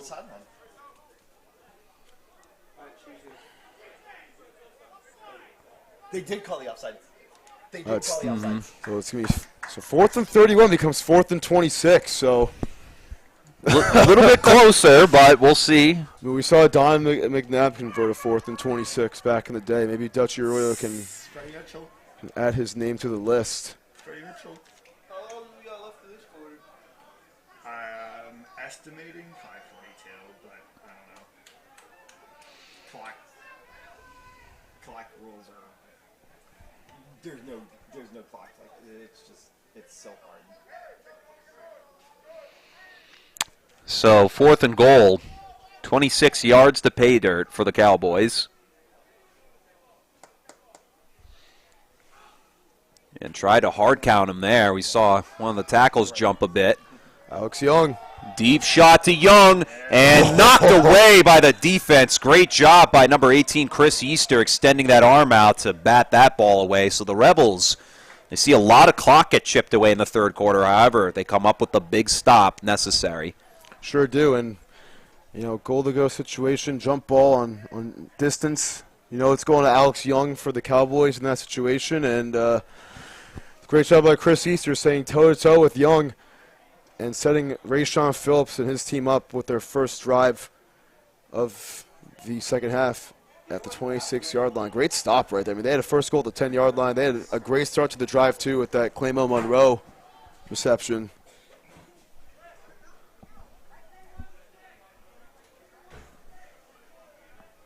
And, oh, boy. Back into it. We're back into it, yes. Yeah, I had to kind of take myself out for a second. Here we go. So 1st and 10 from the 27. And the handoff. And Fultz falls down after a gain of about 1 or 2. They're going to give him 1, so they'll bring up 2nd and 9.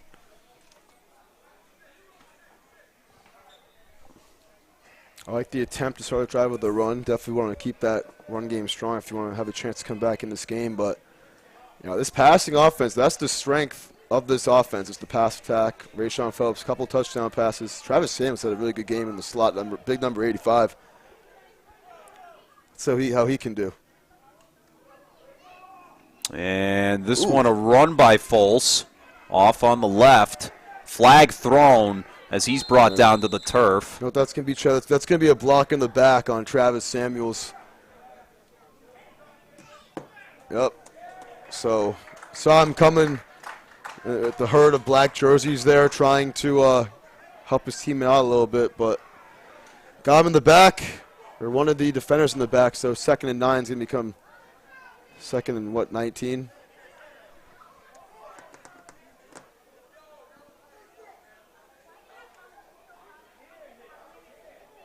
Depends where the block was. I think it was about a yard in front of the line of scrimmage, so. Yeah, at the 20, so 2nd and about 17. 2nd and 18, we'll say. Phillips. Pass nearly caught. Great job by Dale to get his hand in there defensively. Nearly caught might be generous, Chad. I mean, that was some good defense right there. Chris Easter, the intended target. From Tevin Dale locking up Chris Easter on the quick slant right there. Never really had a chance, and Easter We've seen him trying to make a couple of snags with that one hand and unable to do so right there. Frame the play, frame the play. Phillips. Pass. Wide open man. And he's got himself a first down and more. Travis Samuels. What a play all the way past midfield to about the 45. Enough for a Rebels first down. Another big gain. That's 36 big ones right there for Travis Samuels. And he's had a couple of really big catch and runs in this game. Before the game, I was telling you he was a little bit of a slower receiver, kind of a bulkier guy. And today, it's just been sheer strength, taking those defenders with him down the field, and that's another prime example right there. Big play, big play. That's the type of play you need when you're down 14. Dutchy Arroyo, he's still warming up on the sideline. Maybe he might start the next sequence at quarterback for the Cowboys again. Yeah, Travis Samuels looking like Kyle Pitts on the last play or two. This ball fumbled right out of the snap. Phillips recovers and will gain about 2. It's just miscommunication with your quarterback. And center, maybe he thought he was under center. I mean, I think he would have felt the pressure on this behind a little bit if he did, but it was one of those where kind of just lifted up like it was as a snap under center and just a fumble right off the backbone. But good heads-up play right there from Rayshawn Phillips to make it 2nd and 8. 2nd and 8.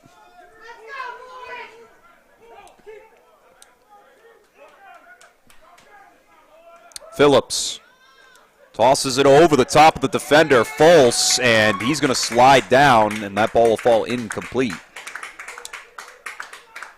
So that'll bring up 3rd and long.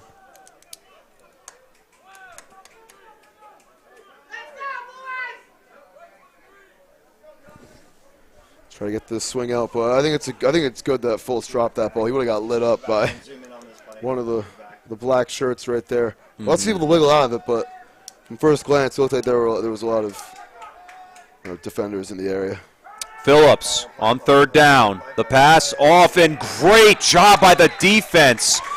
Once again, Keenan Hatch, he's just been very good at getting those arms in around that receiver. Yeah, and really swap the ball free. Yeah, second time we've seen it on 3rd down where he gets in there. It was right in front of Bonilla, who was the intended receiver there, and again that swat, Keenan Hatch, who I saw in the restroom at halftime. Good guy.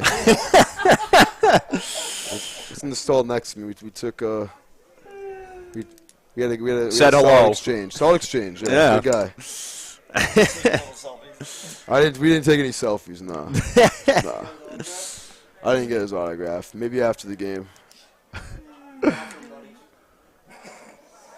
But 4th down. Quarter ended? So I believe, yes, that is the end of the 3rd quarter.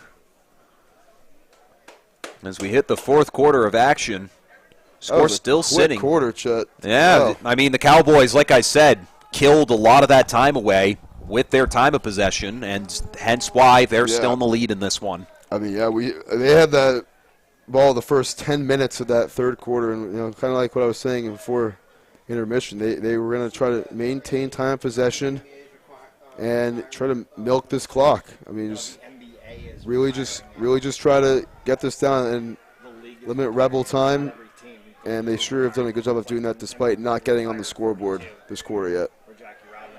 4th down, baby. 0 for 2 on 4th down. Threw a pick last time. So 4th and 8. Lions got to give Rayshawn some time here because last time he had to get rid of it quickly, got intercepted, and nothing was able to develop on the 4th down play. Bozeman in motion to the sideline. Phillips over the middle, caught, 1st down and more, as that is Chris Easter coming through once again to make a big play. And that's another Rebels 1st down. Easter and Monroe, I mean, each of these guys balling tonight. And you can't forget Samuels on top of that. Yeah, Samuels too. I mean, Samuels probably arguably the biggest for the Rebels, but Easter with the touchdown, Samuels with the touchdown himself.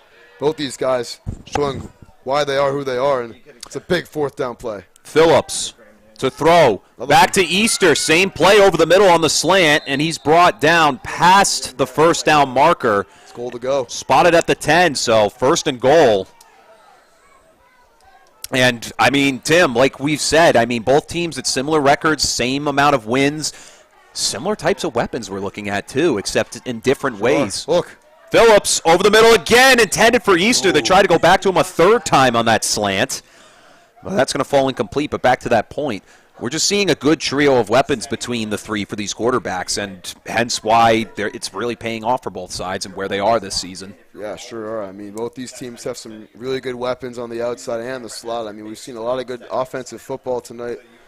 5 receiving touchdowns from 5 different players this evening, and along the ground from Delonte Wright as well. So it's been a whole lot of offense, a whole lot of fantasy points spread around on this team, and this is going to be a huge sequence right here on 2nd and goal. See if we can get another one for the Rebels, and they got to score here. I mean, this is really it, and Phillips is wasting no time trying to punch in the end zone. So 2nd and goal. Phillips with the handoff to Fultz, and the play will be stopped dead in its tracks for a penalty.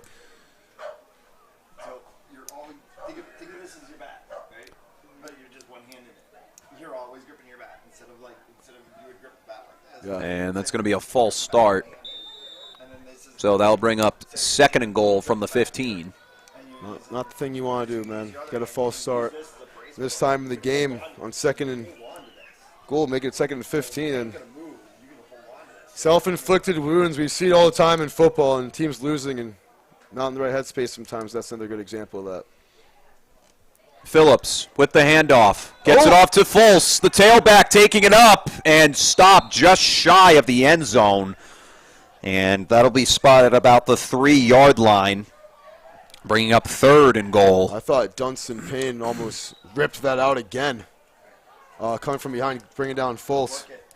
Makes it 3rd and goal from the 3. This is a huge play. So after the 12-yard gain on 2nd and goal, we'll see what they do here on 3rd. Phillips. Might try to punch it in and get up the middle. And he's going to take it himself. The QB sneak. He gets it across, and the Rebels find themselves back in the conversation in this one with that touchdown from Rashawn Phillips. All right, 7 touchdowns, 7 different players. This is a ball game. This is a fun one. And I think they got to go for 2 here. Down 14. The new analytics say it's better to go for 2 when you're down 14. So you have to go for 2 once if you want to take the lead, but they're going to just settle for the extra point with the big fella right here, and Wheeler kicking that extra point. But great job by Phillips. Great recovery after the false start. Taking their time, being patient, using the ground game, and exploiting the middle of that Cowboy defensive line. This is going to be a kick play, so you can just keep it right where you're at. All right.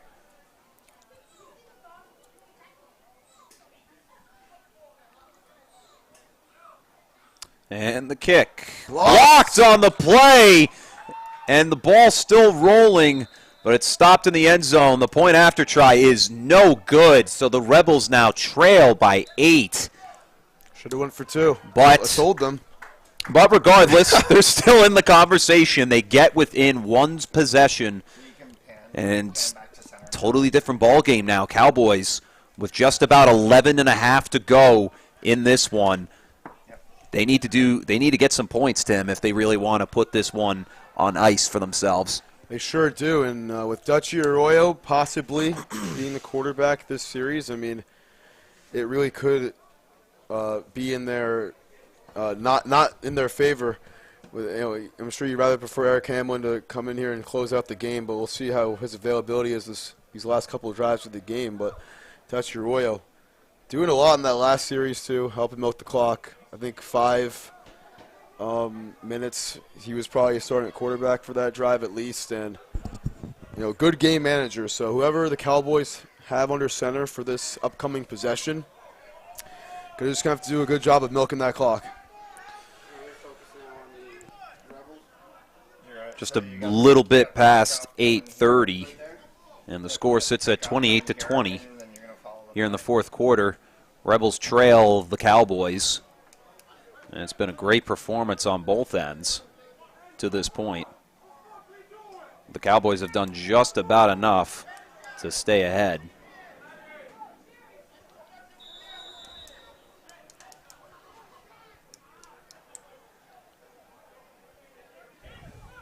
And the kick. It's going to be an onside. Quickly recovered there on the left side. And that's number 42. And we don't see. I just absolutely hated that call. That was terrible. That was a very bad call. It went like 11 yards. It did go like 11 yards. Well, I think Alex Young was the one who hopped on top of it for the Cowboys. But I don't know why you're doing onside kick with 11 and a half minutes in this game. Yeah. I just don't like that at all.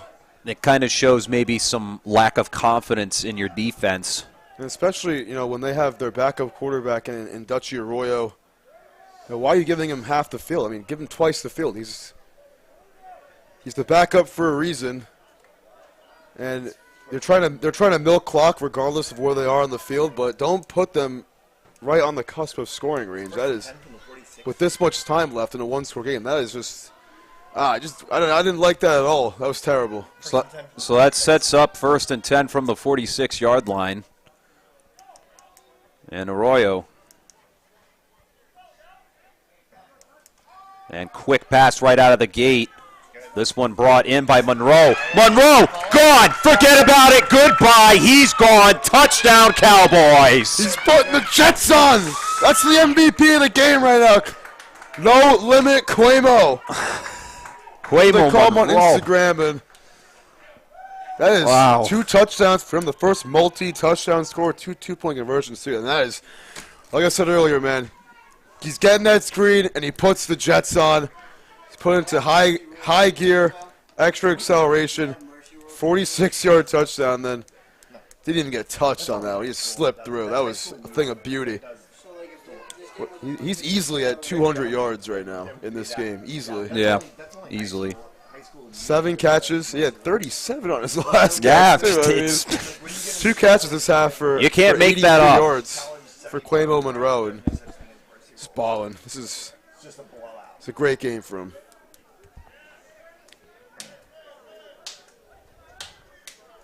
And I think that kind of just proves my previous point right. I mean, why give him the onside kick? I mean, they're going to catch Monroe anyways. I'm sure he would have rather had an 80-yard touchdown than a 46-yard touchdown. But 2-0 Sox. Oh, 2-0 Sox? It just went up. They just missed and just scored. Because I just looked and it said 0-0, and then all of a sudden it went 2-0. And on that 2-point try, it is good to guess who, Quamo Monroe. And that puts the Cowboys up now by a score of 36-20. See, now if you're the Rebels and you get in the end zone, now you got to go for 2. Make it a 1-score game. I think that's why they should have went for 2 last time, but they got their kick blocked. But this Cowboys team, they were just pouring it on. And I think it's more so the Rebels' defense just really struggling the last couple quarters. Poor tackling. Cowboys just being a lot quicker, too, with Quamo Monroe just put on the Jets left and right. But, a lot of time on the clock still, so 11 and change to go, Chet. Absolutely. Can't count out the Rebels yet. They're a 4-1 team for a reason. Sacrifice. No, okay, so bases loaded, Duran hit by pitch. Reese McGuire sacrifice, fly, scored there, Cosmo. 2-0 bottom 4. And so the Red Sox take a 2-0 lead in the bottom of the 4th inning over the New York Yankees. And it's nice. Just update on our screen. Yeah, and I mean, I got this shirt actually at Fenway Park a couple weeks ago. Well, about a month ago when I was at the Yankees Red Sox. Great matchup. Nothing like it, honestly, in that ballpark. Seeing those two historic franchises play. This one kicked way back, deep, and it's going to be rolled all the way close to the end zone as Tyrell Bozeman takes it up. And scrambling to the sideline, a helmet pops off after the play was over. And taken out of bounds. It's the second time the helmet of Johnson Wayos popped off, the kicker for this team. Laying up some big hits. Twice now. Once on defense, once on the kickoff. That his protection has just gone flying. No, he's hurt. He's shaking up. And he's a little bit shaken up on the near sideline now. He's sitting on the bench.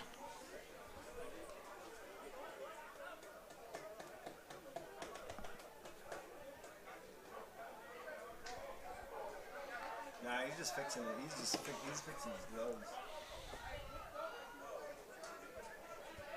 He's just fixing his equipment. And Phillips on the pass. Incomplete as it was intended for Tyrell Bozeman, over the top of him there and unable to bring the ball down cleanly. So an incomplete pass brings up 2nd down. Just make that the end sign. Yeah. The end sign. Yeah.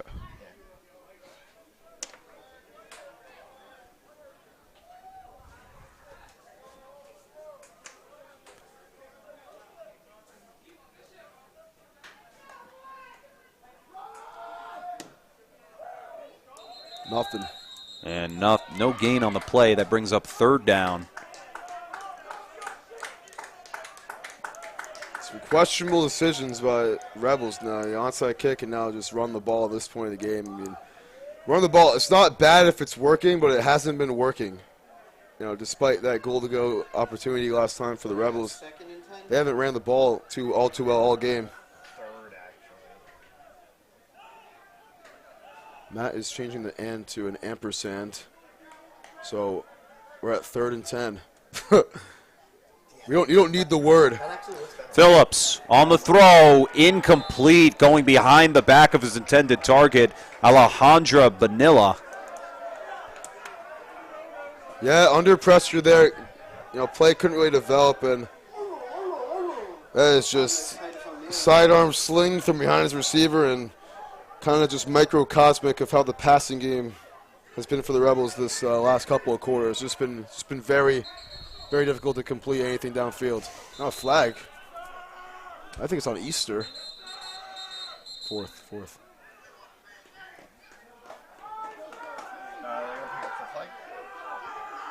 I think it's on Chris Easter. He's the one throwing up his hands. I don't know what exactly it is. Hamlin's waving goodbye. You see that? Still a lot of time, Eric. Still a lot of time. Still 4th down.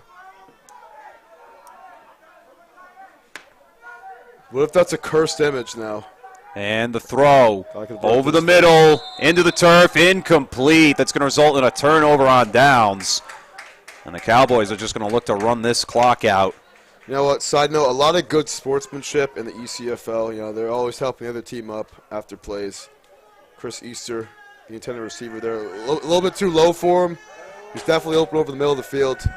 And that's kind of been the go-to play on 3rd and 4th and distance this evening for the Rebels. But it's not a good throw from Phillips once again. And like you said, Chet, Cowboys now in real position to just milk this one out. Yeah. I was trying to hear what the ref was saying about time, and we had no clue what he said.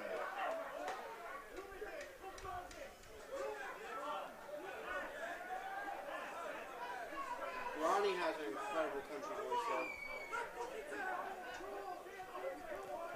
I gotta work right now. I agree with you, but I gotta work. A lot of good stuff here, Chet. Oh, yes. Cowboys that we've seen today. I mean, they really came out flat last time I watched them. It was 3 games ago, and they were 2-1 against the Southern New England Admirals, who are still undefeated 7-0. And this has been a great game. This team averages 31 points a game and 36 tonight. Definitely something to go home and feel good about, especially if they can punch in one more. Arroyo dropping back. Throws one deep towards the sideline. Intercepted by Tyrell Bozeman. Bozeman taking it back down the sideline. Flag thrown. Bozeman. Multiple flags. Bozeman still going. He's going the whole way. He will score, but it looks like that ball's coming back. Come back here because the flag's back here. The flag's back here. So there's laundry everywhere. But so the pick 6 will not stand by the looks of it. I don't know why Dutchy threw that ball, but I see he had to, but not a great play call. I mean, it was just an underthrown ball. Everyone was in his face. Let's see if Bozeman's touchdown will stand or not. That was, from the looks of it, about a 75-yard return. Mm-hmm.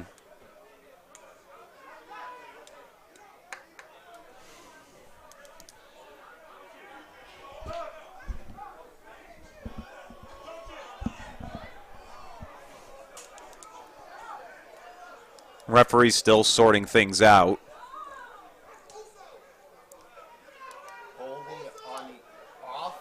So holding on the defense. On the return team, I guess, because the possession changed. So the interception will stand. It all depends if it's going to be before or after the interception, yeah. So the interception is going to stand. No, the ball's what? Oh, jeez! Wow. So holding on the return team, that'll result in the Rebels gaining an interception, but the touchdown will not stand. So they'll start back at their own 35-yard line. First and 10 from 35. So wait, so it's the spot of the foul back 10. They changed possession first with the interception. Right. When they were blocking the holding happened on the run back at the 45-yard line. Got it. Okay. That's why Okay. 45-yard line there. Got it. Yeah. Okay. So now Phillips, the handoff. And Stewart still on his feet, still trying to power forward, and he's brought down behind the line. The ball came loose again by the looks of it. Yeah. Ball definitely came loose, but I think he was down for sure. Before Stewart's had an issue of butterfingers today. He did fumble the ball once already. However, was lucky enough to hold on to that one.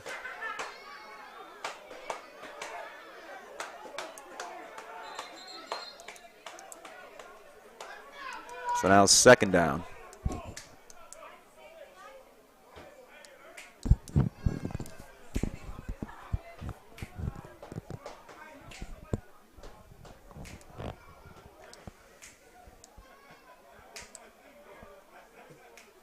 Second and 9 after the 1-yard gain.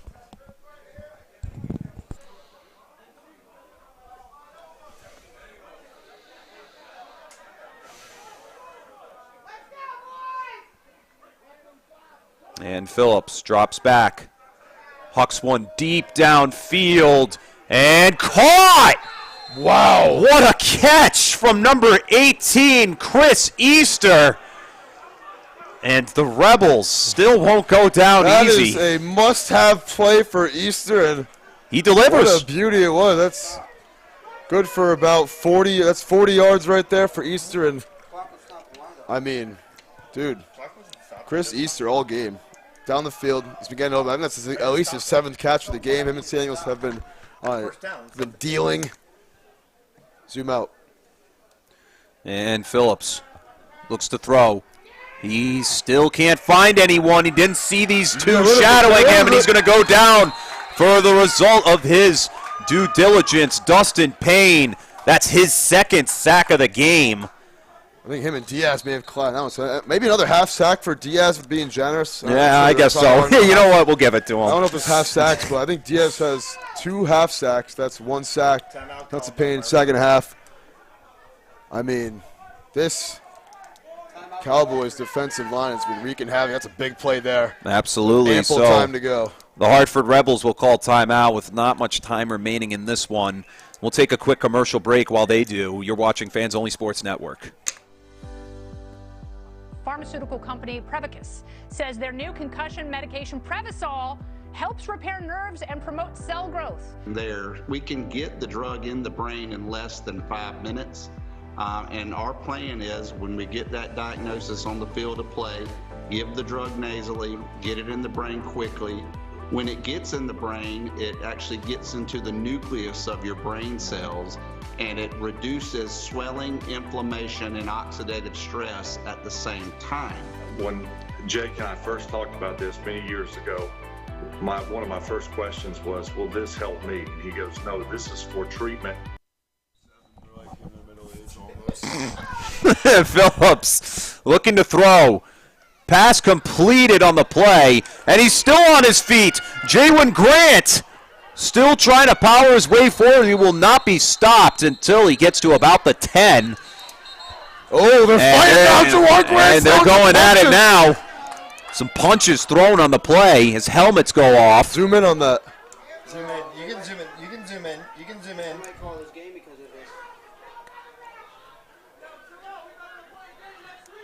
I mean, Juwan Grant going over the middle again. He's had a couple catches here in this second half, but right there, big play, but undisciplined, actions. I mean, we see it all the time, letting emotions get the best of players, and his helmet came flying there.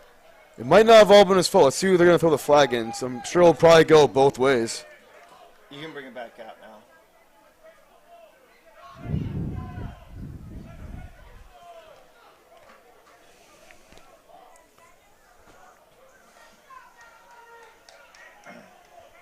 The Hartford coach needs to get off the field. Yeah, I think he just threw the coach out. So this penalty is going to be enacted on the Cowboys defense. And that's going to put the Rebels a lot closer to 1st and goal. I don't know who the Cowboy defender was who wrestled with Juwan Grant, so my apologies for, mislabeling Juwan Grant as the bad guy there, but Cowboys defense getting a little bit chippy with the lead. Still says 2nd down. I think they just ejected Hartford's coach. Yeah, 1st and goal now. Yep. So it is now 1st and goal. From the 3. From the 3-yard line.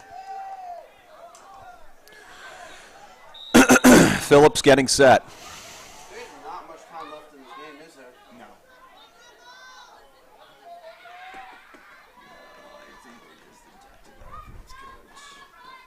Phillips hands the ball off to his tailback, and he'll break the plane. Did he? Oh, they put the hands up? Oh, yep. He did. All right. And that was Benny Fols to sneak it in for the touchdown. Get another touchdown here. So this is a huge play here, this 2-point conversion. 2 minutes to go. Definitely got to convert this. It's a must convert, down 16, make it a 1-score game. Did they call it 2 minutes yet? And they gotta punch this in. Benny Foles getting that long-awaited touchdown though. Mm-hmm. It's had a good game.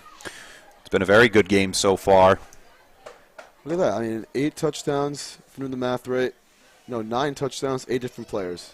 What an offensive performance we've seen from these two teams tonight. Absolutely. It's been a shootout. So Phillips, the handoff. Nope, fakes the handoff. The pass intended for number 18. Easter's down. And Easter's down. And that's Easter. Oh, man. And he's down after the play. We saw them run that same play against the Rhodey Ravens on the same field about a month ago. The play action inside and the quick throw to Easter at the goal line this time. I don't know if it took a hit to the head, but it sure looks like there may have been some contact to the upper body at least. He is slow to get up. It's a tough scene here with such little time to go in the game that Chris Easter has had tonight. So while they check him over, we'll take ourselves a commercial. And tonight's, this is for the East Coast League football, is brought to you by Riddle Helmets, Zenith Helmets, My Custom Swag. Chet's got a lot of swag. I do. Game On mouth guards. Light helmets. And then Life Raft Insurance Company. And Fans Only Sports is brought to you in part by Odyssey Health. Go check out odysseygi.com for more information. And then Joseph Lammy, attorney at law from Cranston, Rhode Island.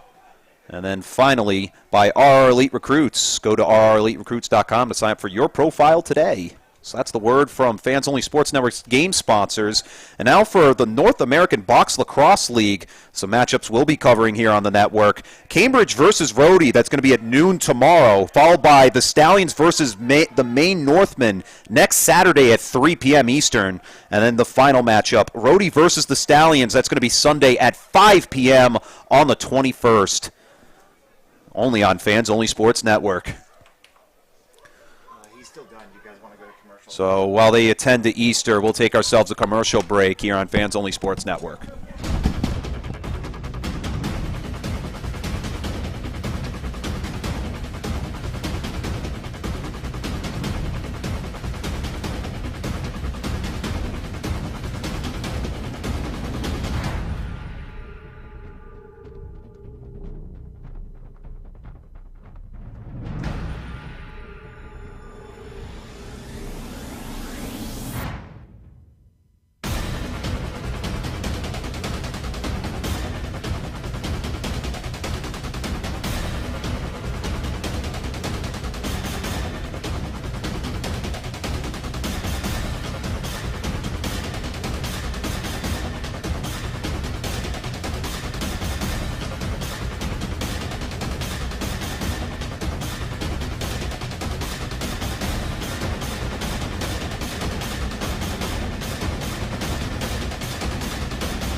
Oh, hey! Looking for some swag? Here at My Custom Swag, we will imprint, embroider, or laser engrave your name or message on practically anything you want. Water bottles, t-shirts, jackets, caps, banners, business cards. We'll even wrap your company vehicle in vinyl. Best of all, we won't break the bank. There's no minimum order required on most items. My Custom Swag is a proud American family-owned and operated business. So let's get creative. Express yourself and call My Custom Swag or visit mycustomswag.com today. Riddell has been at the forefront of innovation in football equipment. By combining the latest manufacturing methods, cutting-edge technology, and data, we're creating next-generation protection for players. When we introduced SpeedFlex, a shell that flexes to reduce impact forces to the player, we didn't just change the game of helmet design, we created an icon. And that wasn't all. We also introduced our pioneering Insight Smart Helmet technology, collecting impact data that shapes the way we think about head protection. After this step forward, we developed Precision Fit, a process that uses 3D scanning to build a truly customized interior. And now, our Diamond technology reimagines the DNA of the helmet. The new 3D printed lattice liner system uses our latest data to allow impact absorption to be custom tuned. It's this same data that's driving our development of even more customized protection, position-specific helmets, and we won't stop there.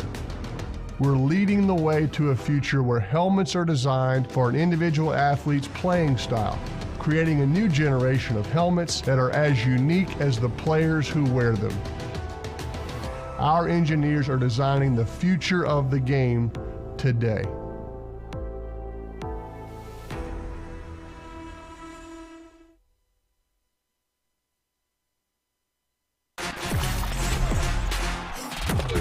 Game On mouthguards.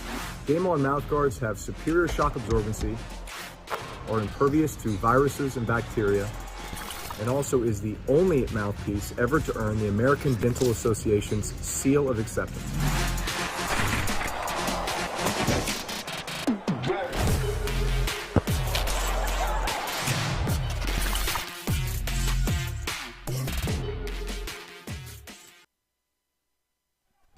Lots of commotion here, Chet. A lot of commotion as Hartford's head coach that was presumably ejected caused a scene on the field, which led to this cluster you see. I'm surprised the game has not been called yet. It's pretty much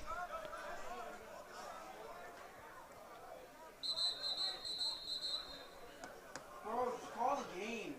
Now he's getting into, I don't know. and now it's just a lot of tension on the field so far.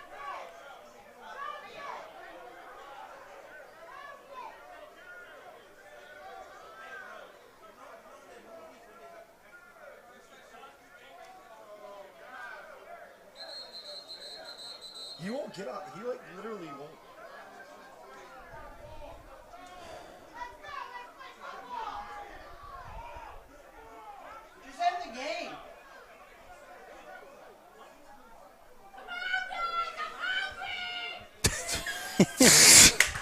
Yeah, somebody's hungry in the Oh, stands. they're chanting, I'm hungry in the crowd. Yeah.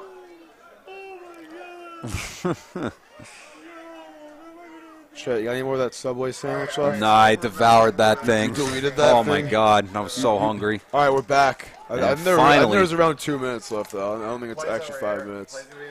I'd hope not, but. Onside kick. Some big boys kicking the ball. We're assuming that it's 5. I don't know. And this ball kicked over to Arroyo. Arroyo taking it up the left side. Arroyo heading close to the sideline, spins, and he'll be thrown out of bounds. Flag thrown on the play.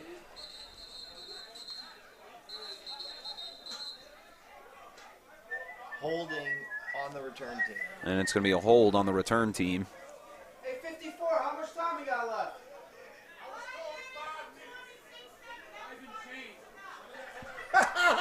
I heard that. I like that. What'd you say? She said 4 minutes and 26 seconds, and that was 5 minutes ago. All right, so we're about 4 minutes left. Yeah, I mean, all the Cowboys got to do is milk this clock out. Yeah. Rebels got, what, 2 timeouts? Mm-hmm. I think. Tyler. I gotta head out at like 9:05. All right, just go. Just go. I got it. Yeah, just go. Okay. Go. I got it. See you, bro.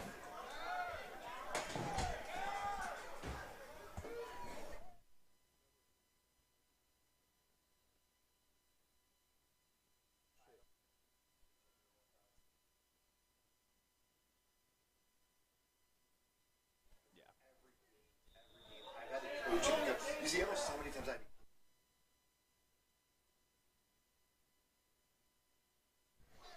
Talk about it afterwards. All right. I wouldn't even worry about the clock because we don't even know what the clock is. I just want to do the yardage. Oh, yeah. Dutchy's still in the game at QB. Yep, Dutchy Arroyo still at the quarterback position here for the Cowboys. And the handoff. Scooting through between the tackles. And he's going to get wrapped up and brought down after a gain of about 2 or 3.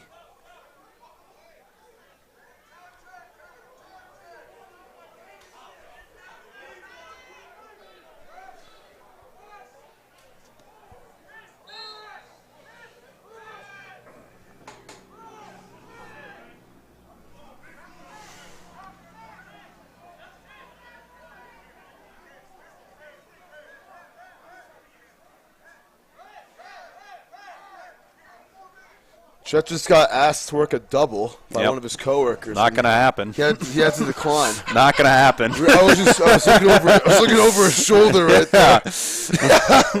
She hit him with the blushing emojis too. Oh yeah. Chet was like, "Nah, really, man." Yeah, really. I thought you almost fell for it, but I'm so glad you did. And I'm proud of you. Proud of you. 2nd and 6. She already responded back, eerily disappointed, so at least she knows. Monroe over to the left. A gain of about 1.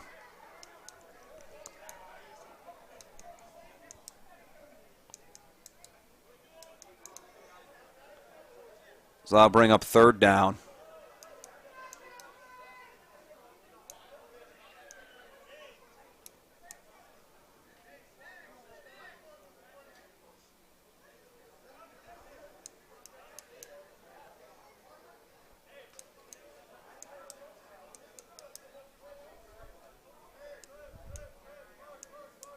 So 3rd and 5.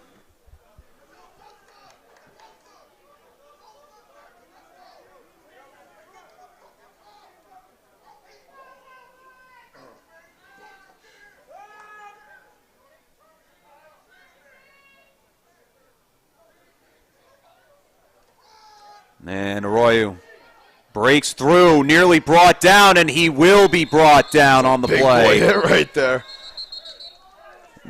Picks him back up, too. Some good sportsmanship coming from Dante Phillips, who delivers the sack. It's a big stop.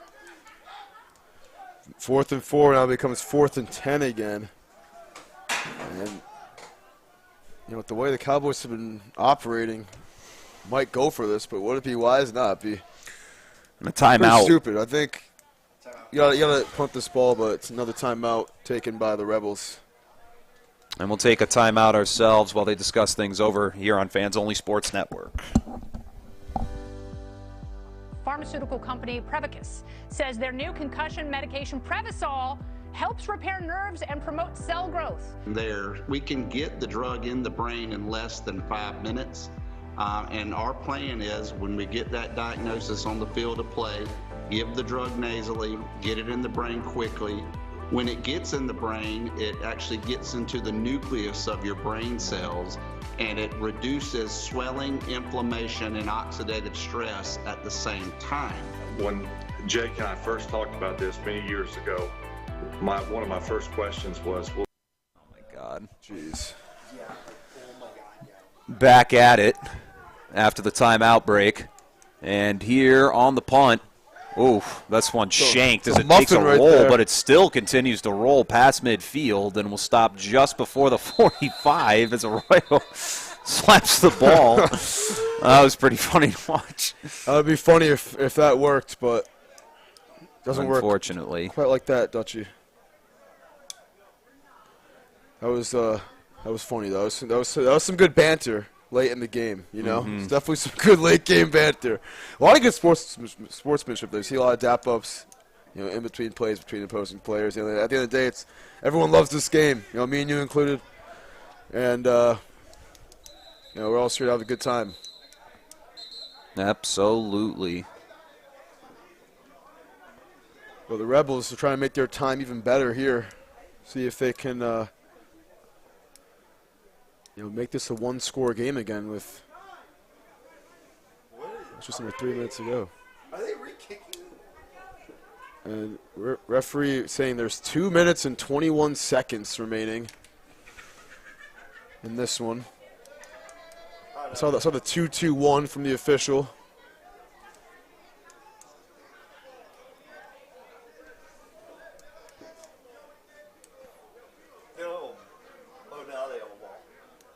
Yeah.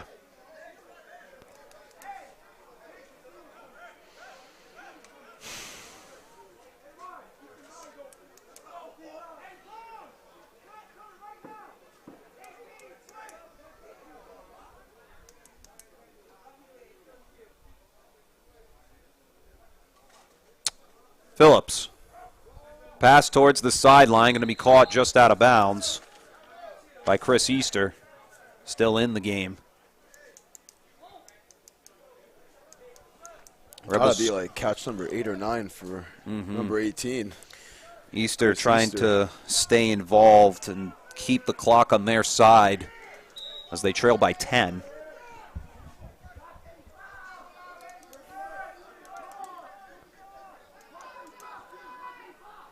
Phillips looks to throw.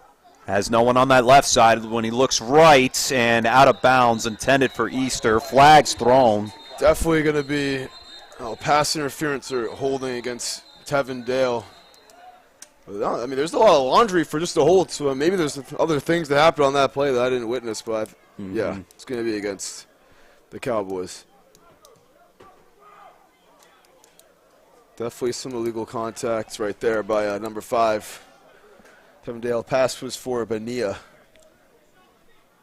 I didn't take Spanish. It's 2 L's. Is that Bonilla? It's Bonilla, right? Bonilla. Yeah, Bonilla. All right, I'm just making sure. I'm not. 2 L's is all right, why. Bonilla, yeah, every year. Bobby Bonilla Day, and payday, 1.1 mil, whatever it is, like 1.5. Our boy Darius is in here. Our boy Evelyn _NS on Instagram. Oh, crap. I didn't even see he was here. Darian. I knew it was Darian. I knew I messed up. I knew I messed it up. Evelyn, right? Evelyn, yeah. You gotta go give him a follow. That's Evelyn. Phillips. This guy's a beast. Pass over to the left side, dropped on the wide open by Bonilla. Former Rhode Island Cowboy with us here. But what's it now? It's not second down. Yeah, so I think that 2 minutes, I'm going to start running it after this play. I think that's officially 2 minutes. I know the clock stops after incomplete passes these last 2 minutes.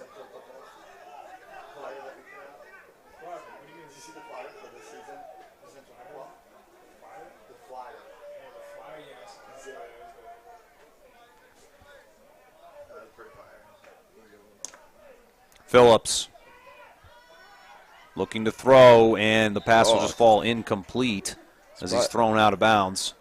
Surprised. I was surprised there was no roughing call right there. I mean, I don't think it was a roughing, but it definitely could have been.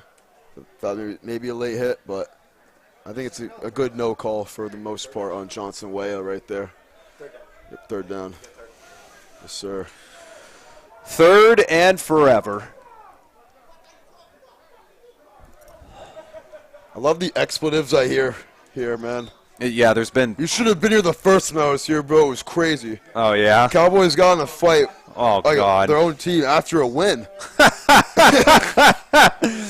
Phillips looks to throw. This one, a short one, off to Bozeman, and he stopped just before the first down marker, so that'll bring up 4th and 1. But just to clarify with that fight, this is a very good team, the Cowboys. Good team camaraderie, and that was probably a stepping stone in the wrong direction that night after week 1. Big play. 4th and 1. Phillips, he's just going to scramble himself for that first down and more. He'll slide, and they'll keep the drive moving. Good slide, good keep. That's the right decision right there from Rayshawn Phillips. Getting that first down. Oh, 0 resets it. 1st and 10. Oh, just 10. Jeez, I suck at this. I'm not good at this. Phillips looking to throws the ball over the middle. It's completed to his man.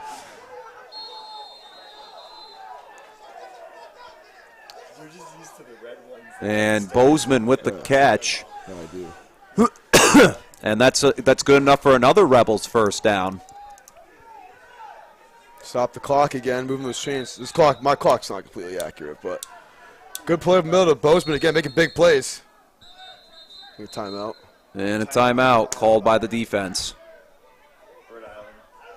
So Rhode Island takes a timeout, and we'll take a timeout in the meantime while they discuss things over. Yeah, we'll be right back. Final seconds. Pharmaceutical company Prevacus says their new concussion medication Prevacol helps repair nerves and promote cell growth. We can get the drug in the brain in less than 5 minutes. And our plan is when we get that diagnosis on the field of play, give the drug nasally, get it in the brain quickly. When it gets in the brain, it actually gets into the nucleus of your brain cells, and it reduces swelling, inflammation, and oxidative stress at the same time. When Jake and I first talked about this many years ago, one of my first questions was, will this help me? And he goes, no, this is for treatment. And back for the final seconds of this one. Rebels step back. Phillips scrambles to the left after there was nothing to his right. Goes upfield. He'll take it himself. And he's hit on the flag. And no flag. No flag. What? As he was sliding to the turf. Definitely looked like they're head hunting there a little bit. Oh, now they throw it. They're going to throw it now.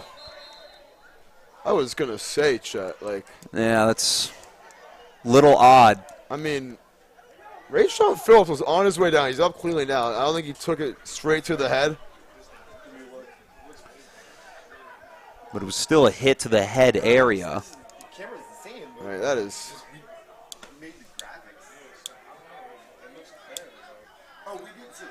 We're going to move it. So it's on the offense. I don't even know what happened. I don't even care to figure it out. Yeah, it's just, I don't know. The referees have made this game their own. The times are different, and, it is what it is, I guess. All right.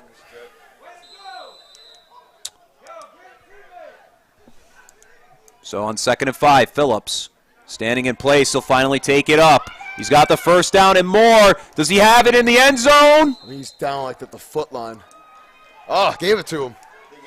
And they give it to him. Touchdown. Rebels. With not much time left to spare. I think it's maybe a little bit generous, the spotting, but Rayshawn Phillips just grabbed his pelvic region and looked at the Cowboys bench, and the refs, none of the refs saw it, but I saw it, and it was pretty baller for it. And now we got more fights. Another fight! Tevin down! Oh, throwing punches! And fighting going downfield. Right at the middle of that, it's Charles Johnson, the left tackle. And there's a huge fight. And they're really going at it now. It was Johnson and Dale at first. This should end the game. Yeah, this should just be the end of the game. I don't know why the referees haven't really put their foot down just yet. But when it's this close, I mean, can you really end the game? I mean, there's still a chance. I'm sorry, but if I seen that dude running at me, I was like, yeah, I'm out. Bye.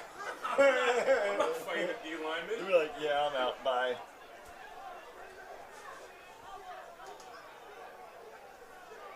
Yeah, that's going to be our look for football and basketball.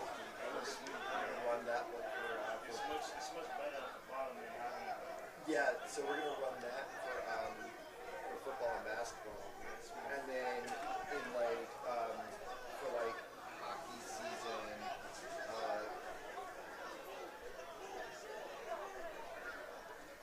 hockey season and things, we'll run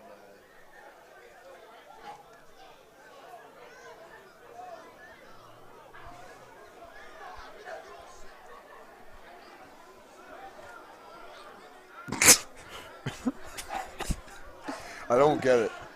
Can I see it again? Just, like a birthday dinner? Oh, what do you mean scared?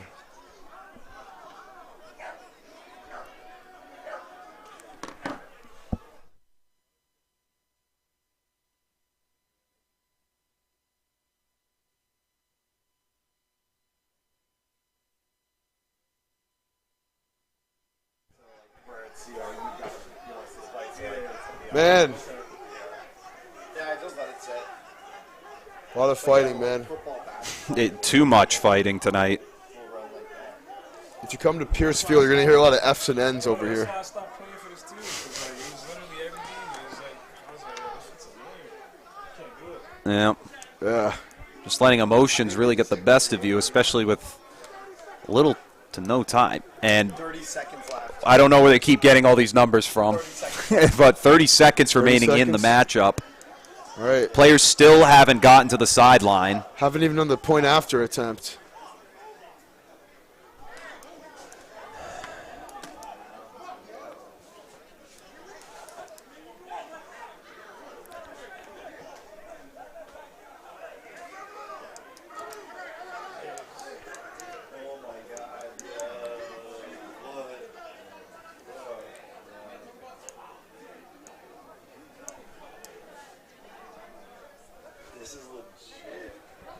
So, Chet, I mean, this has been an excellent game. I mean, it really has in terms of offensive ability. But, I mean, Saturday night, me and you trying to sing some karaoke. They're kind of yeah, they're really dampering my mood right now. Dampering our moods. I'm trying to, but I mean, hey, this is helping loosen my pipes, I guess. It is. We're just training our voices some more. So yeah. The glass is always half full, you know. Yeah, I guess there's two different ways to look at it. Yes, sir. It's always half full. Yes, sir.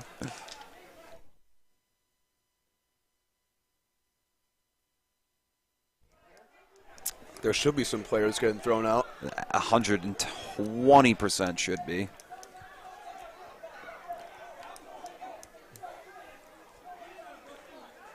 They're going to try to finish this game.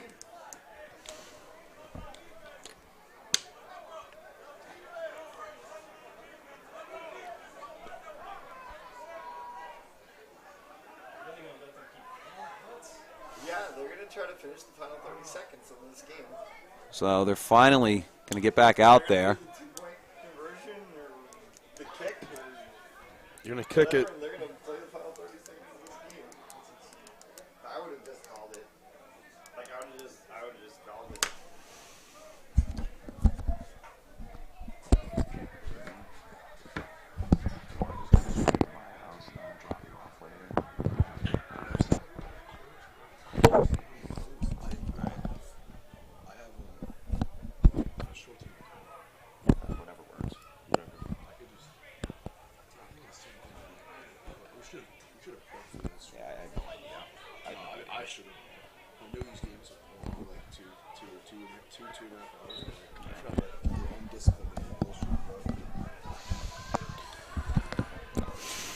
Two-point and try. the two-point try. Scrambling. Still no option.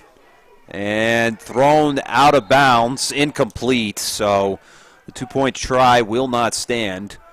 And so the Rebels still down by 4.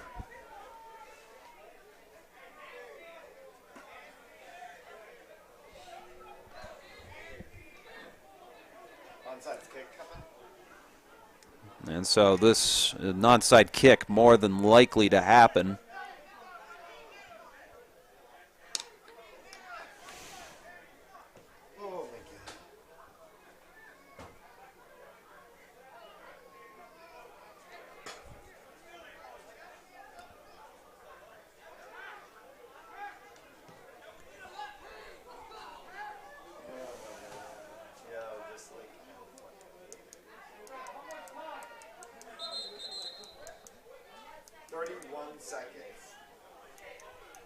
It's been the longest 4 minutes of football I've seen in a long time.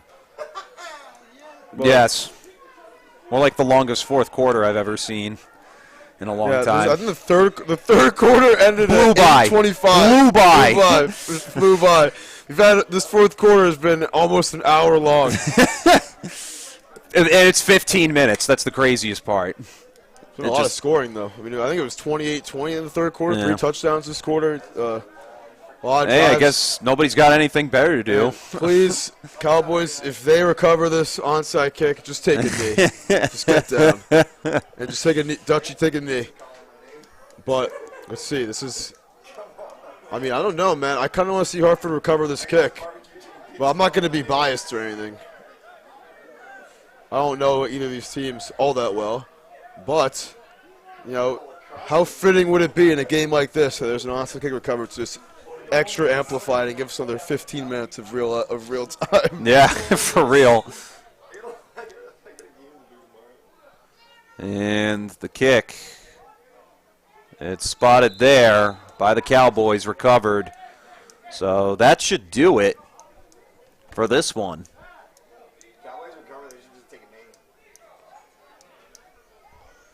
After all that,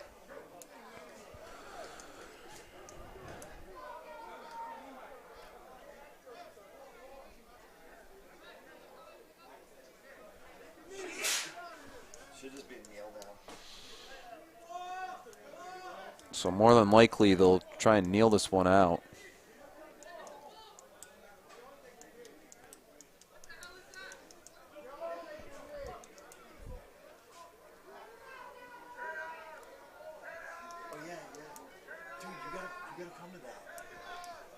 I'm going to be in New Hampshire. I'm going to be in New Hampshire next weekend, so I don't know. I'm coming back that day. So I just told him It's like 5 to 6. It's like 6 o'clock at night. I told him if I come back in the first half of the day, I'll try to make it. But It's like 6 o'clock at night. Yeah. we'll see. But yeah, you totally should go. I'm not coming back at night, but we'll see. Oh, okay. I'm going to be with my boy, though, so we'll see what's good. Yeah, Chris, you should come. 21st. I think. The Oh. that we're doing. Yeah. You should come. On the 21st. What time is it? 6 o'clock. 6 o'clock. If you're free. Victory formation, baby. And takes the knee. And that should all but do it. As long as no weird fights break out right here. And Roy just memeing on him for a hot second. High five at midfield now. After all that, I mean, that was an all-time fight, though, between Tevin Gale and Charles Johnson. That was definitely the Royal Rumble we saw. What a game, though. What a game of football we had. Yep. Final score in this one. Rhode Island Cowboys defeat the Hartford Rebels by a final score of 36-32. Rebels tried to crawl back in the late minutes of this fourth quarter, but unsuccessful to do so. And that should do it from here. Tim, any final thoughts before we conclude tonight's broadcast? Just a crazy game, a lot of fun, a lot of action, to say the least. Understatement for sure, but this is going to be a game we're not going to forget. And me and Chet, we've done a lot of games together. Oh, yeah. We've done a lot of podcasts together, a lot of which we don't remember the specific things around them, but I can tell you what, we're going to remember this one for a very long time. So this has been a very good game from East Providence. Absolutely. A very memorable one. Before we're going to sing. If you guys have any suggestions on what we should sing for karaoke tonight, be in chat. If you're still watching, drop them down in the comments. Or DM us on Instagram at @che298 and at t.j.d. Let us DM know. us on there. All right, thank you all for tuning in tonight's broadcast, everybody, for ECFL. Final score, Cowboys 36, Rebels 32. We'll catch you all next time on Fans Only Sports Network.